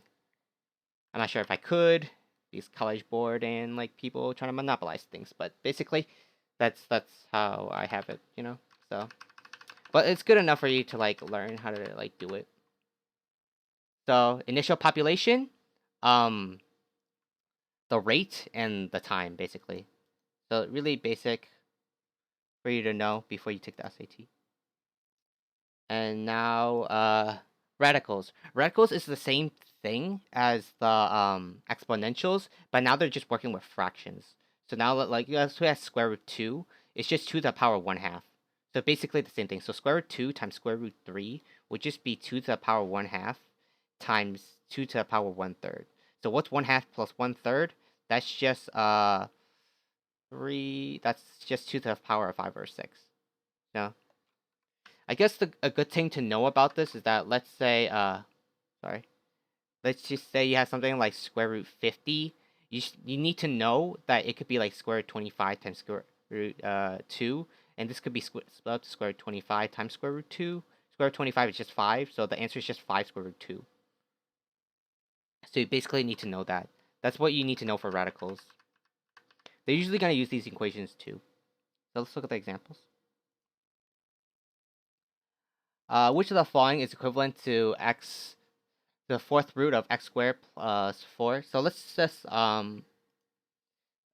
condense the smaller version on the bottom first in the denominator. Oops. We're going to have, so that's x plus 4 squared, and then that's the fourth root. How do I know it's x plus 4 squared? It's because there's a 16. Just square root the 16 to get a 4. And then if you think about it, just 4 times 2 is 8. So that gets the 8. Why it's times 2? Because x times 4 here, and then 4 times the x. So, you know how it works like this. It's usually just multiplied by 2. So it's just 4x here and 4x right here. Sorry about that, but basically, yeah. It's really just that basic, so. Usually when they give something this, like they're gonna have like the squared. So like I said in the radicals, this would just be the 4 would be the denominator, 2 would be the numerator. So it would just be x plus 4 to the power of 1/2. So the answer is just D. See? It really is just that basic. It might look hard because there's a quadratic and a radical, and the radical is not even a square root, but it is basically that easy. Next example. So this is what they usually have the example is as the equation. So x squared, x plus 4 square root of that equals 11. So we have add square both sides, so you have x plus 4 is equal to 11 squared, which is 121. And then you minus 4 from both sides to get 117. And you plug it back in to make sure you're correct. There's not going to be like a negative 121 because radicals don't work that way. Radicals always get the positive. So if you get like two possible answers, let's just say you somehow did right. X is like 121 or a negative 121, and the answer is like 117. Oops. Or negative 125. You can plug in both these answers in and see if they're right, because this is going to be negative 121, and you can't take a square root of like a negative. So it just doesn't work. So the only answer is this, which is like, 117 plus 4, 121, square root of 121 is 11. So that's basically it for all of Passport to Advanced Math.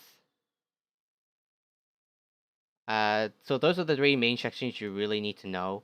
Like the really basic section, like all the ones. This will cover you about like a lot of percentage. I don't know the exact percentage because I didn't calculate it, but basically let's just say, like, since I'm doing like some guesstimation, it'll be like 90% of the exam. There usually is a bunch of like the other topics. This deals with like shapes and stuff. So now that the three sections are covered, let's move on to the actual material. This is just basically shapes and properties. So this covers 3D shapes, 2D shapes, angles, trigonometry, and precalculus concepts. So for 3D shapes, it's usually just a cylinder. So you basically just need to know the volume. The volume is in the front page. So I'll just show you the examples. Like, it's really basic how to do it.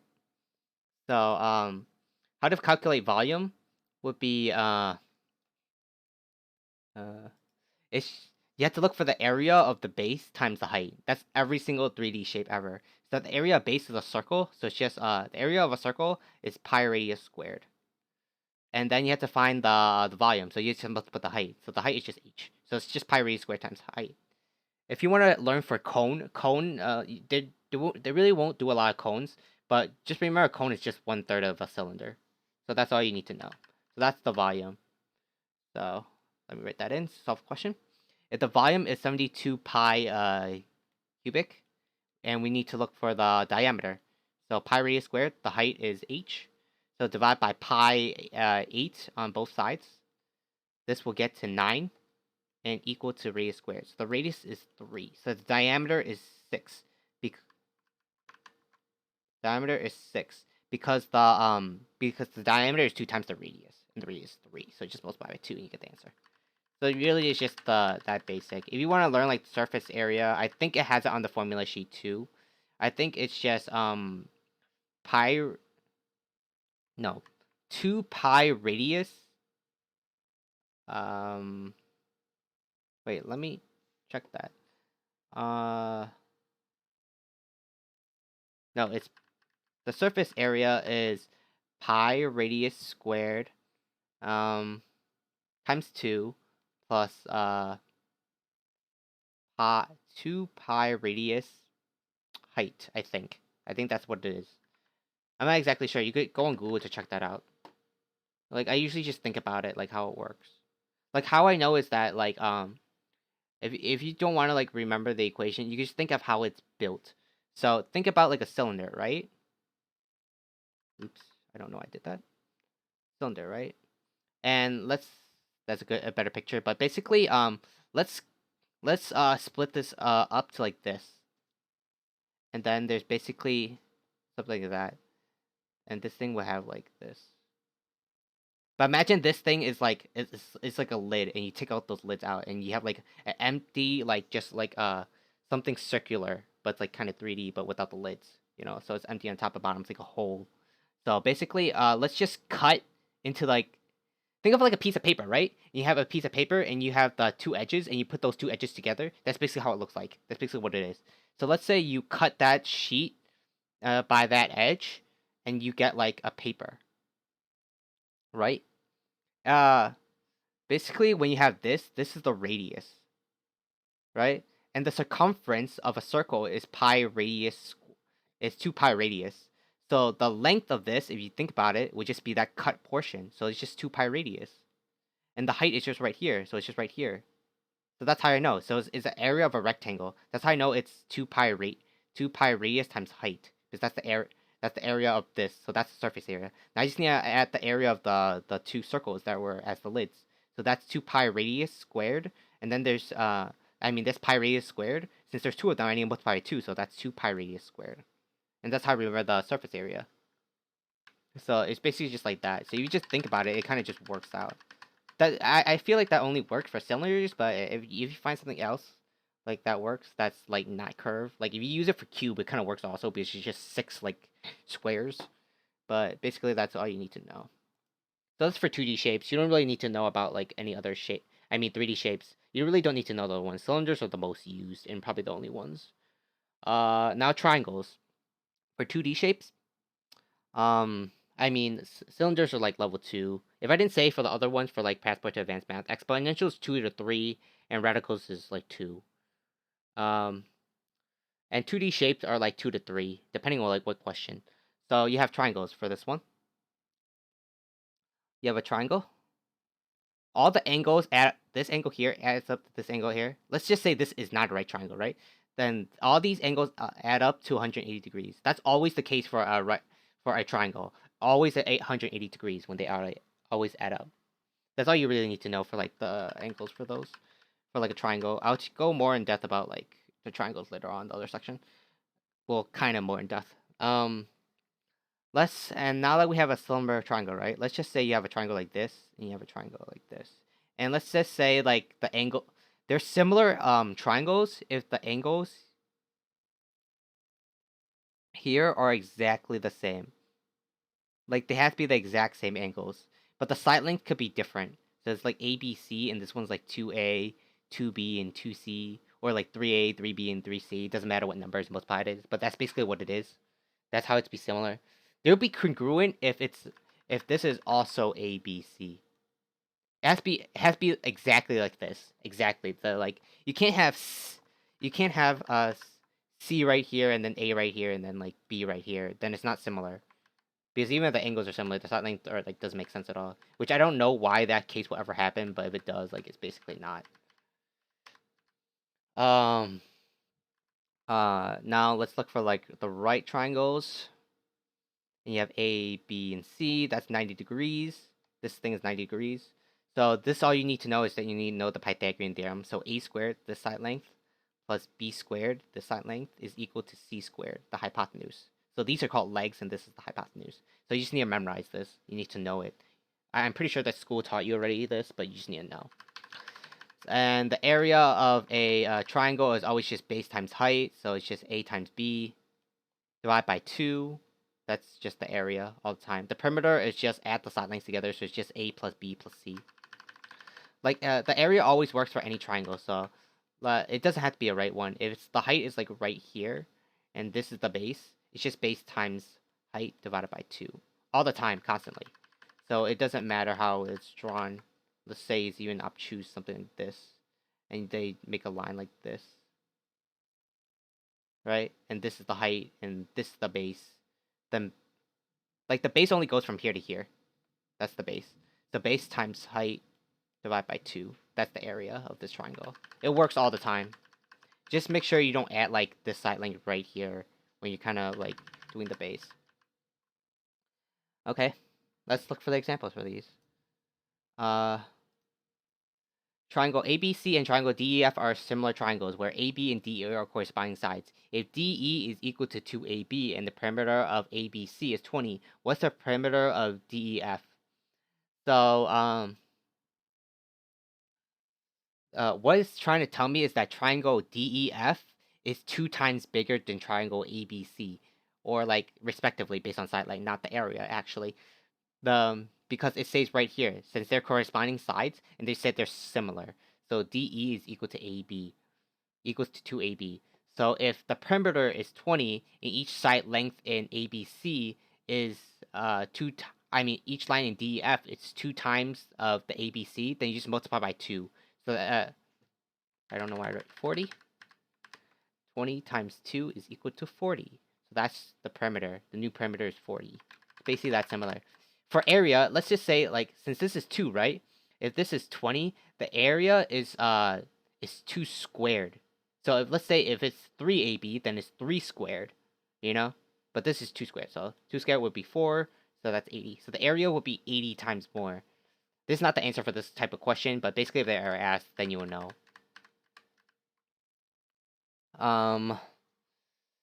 Let's go to the second example. And the figure above, what's the length of NQ? So looking for this. Let's zoom in because you might not be able to see. You might not be able to see it, but there's a right triangle right here, right around here. So basically, it's a 3, 4, and a right triangle. So the legs are 3, 4. So use your hypotenuse. So you have 3 squared plus 4 squared is equal to c squared. So that's 9, that's 16, that's 25. Is either c squared. So c is equal to 5. Or you could just remember the Pythagorean triples like 3, 4, 5. That's the most common case anyways. So you know the hypotenuse is 5, right? Just remember that. So c equals 5. Remember this, m to p is 5. So you need to know the area. So that's 3 times 4 is 12. 12 divided by 2 is 6. So that's the area. The area is 6. Since you know the area is 6, and if you just think about it differently, if you think about this triangle, instead of thinking about like this one as the height and this one's the base, think of this one as the base and now this one's the height. Because you want to find NQ, so NQ is your height. So you know the area is 6 and it's base times height. The base is MP. MP is 5 because that's C that I said before. And we need to find the height, which is NQ, and then that's divided by 2. So it's 12 divided by 5 is equal to H. So NQ is 12 divided by 5. So that's basically the answer. So it's just based on how you look for 2D shapes. The perception of how you look at it is basically if you know how to look at it right, you'll get the thing right. But whenever they ask something like kind of questions like this, where there's a right triangle and then they make like another right triangle like right here, basically what you're gonna do is that you're gonna look for the last side length. You're gonna find the area, and then you gotta think about it differently to find the last side length, or the height, or what are you looking for. Now we're gonna go to angles. Sorry, angles are like, let's just teach you the basic ones right now. So let's say, do something like this. A line is 180 degrees all the time, constantly. And there's, I think 4 types of angles. There's an acute, if it's less than 90, then it's acute. Let me get out. Okay. Sorry. Okay. If it's a right triangle, it's a right triangle. If it's a right angle, this is exactly 9 degrees. If it's bigger like that and it's over 90 degrees, if it's over 90 degrees, it's called obtuse. And if it's exactly 180 degrees, it's a line. A line is 180 degrees. This is just called a straight angle, I think. I'm not exactly what's the right term, but it's basically just a line, you know? So, so basic terminology you just need to know. I'm pretty sure everyone knows it right now. So, vertical angles. So let's say you have two lines, right? These two angles are exactly the same.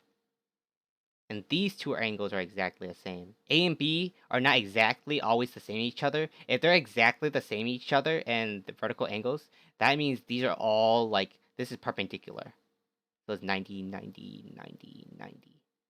Because like, this thing will have to add up to 360. So basically, for triangles, for the vertical angles, you need to know that. Now I need to think about parallels. So let's say you have like two lines. They're parallel to each other, and you have a third line that's not, that cross them. This angle is equal to this angle. And based on vertical angles, these have to be the same thing. And this angle is equal to this angle. So this is parallel to this. So it's like that. So this is true all the time. Even if you make it like another line, and this line is parallel to this one, then this one's also A. This is A. This is B. This is B. Same thing for this, basically. I'm not gonna rewrite it again because you get the basic idea. Other than like these regular ones, you need to know inscribed angles. These work in circles. So you have a circle, you have a center right here. If you have an angle like this, and you need to find this angle, then let's just say like this angle, like the point from that same point to the center to the other point, and this is 120 degrees. Then this thing is half of that. That's 60 degrees. That's like true all the time. So that's basically what you need to know for that. It's pretty basic. So let's just look at an example for this. In triangle A, B, C, and D. Wait, no. Wait, did I just cover this already? Oh yeah, I did. It's we're example 3 right now. In this figure, 3 lines intersect. Let me zoom in more. Okay. If x equals 65 degrees and y equals 75 degrees, what is angle z? So we need to find this angle. So what's the vertical angle from here is this angle, which is not like labeled. That angle that's not labeled plus the x plus y is 180 degrees because this is a straight line. So 65 plus 75 plus that unknown angle equals 180 degrees. So that's 130, 140. So 140 plus question mark equals 180. So the question mark is 40 degrees. So this is 40 degrees right here. So z is vertical angle, so this is also 40 degrees. So the answer is just C. Basically just that simple. And now let's look for the other example. This one's going to be inscribed. In triangle FGH is inscribed in the circle above. If angle FG is congruent to GH and the measure of G is 30 degrees, what's the measure of H? So basically, this is just like a really big inscribed question. So I'm going to draw the picture out for you. So let's say something like this. It's not the perfect picture, but it'll do. So they're saying this arc is the same thing as this arc. So this thing has to be the same measure. And they're saying this thing is 30 degrees. Right? If this thing is 30 degrees and this arc is the same thing as this arc, that means this angle right here has to be the same as this angle. So what they're trying to tell me is that since a triangle is 180 degrees, that means it's 180 minus 30, which is 150. Since they're both the same angle, just divide them by 2 because they have to be equal. So that's 75. So both of the angles have to be 75. So what is the measure of angle H? The angle H is 75. It's really just that basic. If you want to ask, because it also works for inscribed angles also, because you just think about it, like this had to be 2 times the angle of this. Because let's say the center is right here, and you draw the line, and this is the 75, that means this is 150. And this is the same thing, this is also 150. And this one's 30, right? If you just think about it. So this is 30 degrees, so this one has to be 60. If you add them all up together, it has to be the angle of a circle. And angle of the circle is always 360, which makes sense because 150 plus 150 plus 60 is 360. So it always works. So just know your inscribed angle property. So it's really basic. I'll just say it again. It's just you get the center right here. Then this angle is x. Then this is just x over 2, x divided by 2. It really is just that basic. It's just half the angle of that angle.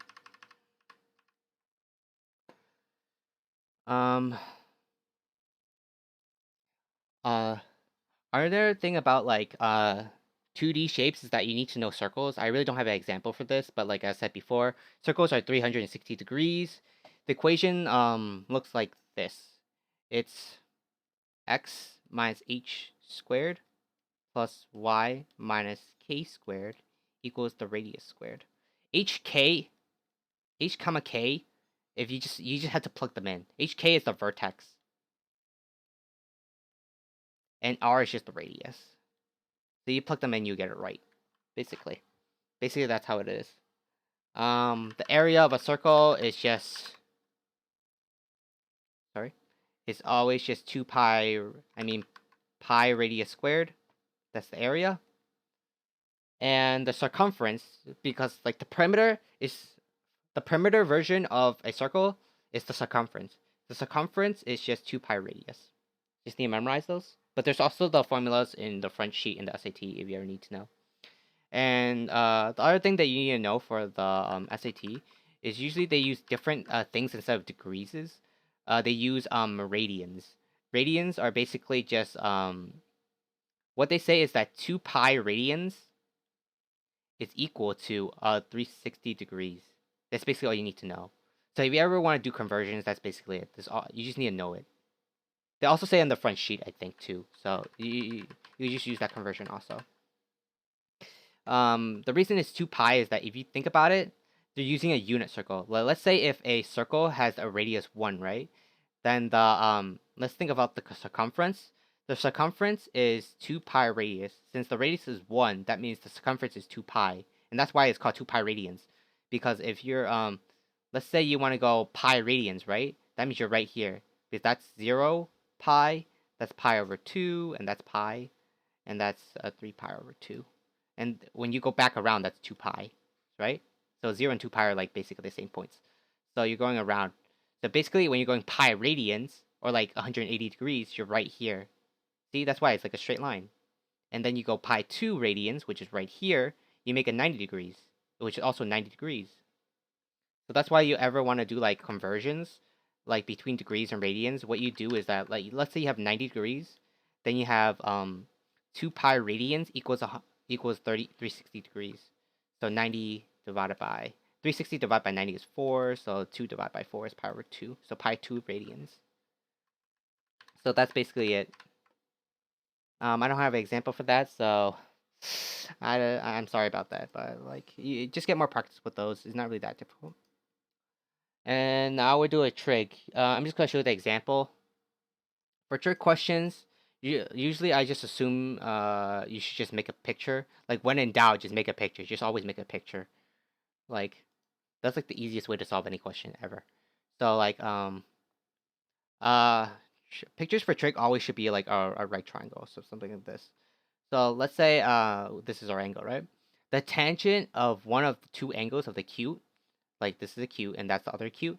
So of this acute is square root 3 over 3. So let's say this is square root 3, right? Square root 3 over 3. What's the tangent of the other acute angle? So we're gonna like this is the other acute. So the tangent of this is this over here. So it's just 3 over square root 3. So just draw a picture and you get it right. So the answer is just D. It's just really that easy. So I guess if you really need to like know, there's only like 3 of them that you should really that matter. You should know sine of x, cosine of x, and tangent of x. As I said in like part 2 of my video, you just need to know these trig identities. This one, I'll draw a picture out for you. We have A, B, and C, and this is the rectangle. So sine of x, let's say this is x, like this angle x. Then we have sine of x is just b over c. Cosine of x is just a over c, and tangent of x is just b over a. See, if they say if this is y, right? Sine of y does not equal sine of x. It's not the same thing. Sine of y is a over c. I mean, sine of y is a over c. See, it is not the same based on how it looks. So just rotate your head and kind of just look at it. It's just opposite over the hypotenuse. Just remember SOHCAHTOA, like what you learn in school. Basically, it works all the time. So SOHCAHTOA. Because that's sine opposite over the hypotenuse. Cosine is the adjacent over the hypotenuse. And tangent is the opposite over the adjacent. So just remember that. I guess like teachers like always say it, but it really works. It just beats into like the heads of the students, and I guess it just like makes people remember. Like it worked for me, so I guess it works for everyone. Precalculus, you just need to know like basically two concepts. They're imaginary numbers, and you need to know the remainder theorem. Imaginary numbers just basically use I. So this 5i is basically imaginary. Or like 5i plus 6, that's also imaginary. It doesn't matter, it just has to have an I somewhere. I is just basically square root -1. You can't have a square root of negative. That's why they make imaginary numbers. That's what there are. Imaginary numbers, you can't, they're not real. See, that's what they are. So let's give you an example. So you have 7 plus 3i plus, let me zoom in, plus 8 plus 9i. So basically what you're going to do is that you add the real parts. So 7 plus -8 is -1, and 3i plus 9i is 12i. See, that's basically how you just do it. It's really that simple. So it's just a. So this, like, when I said it in like part 1, I think, of the Math SAT series, that Precalculus had really simple concepts. Like, it's just really that simple. Another concept for this is basically the remainder theorem. It's saying that if, let's say, p of x is a polynomial, right?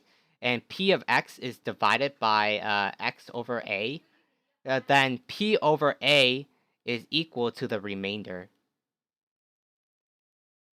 So basically,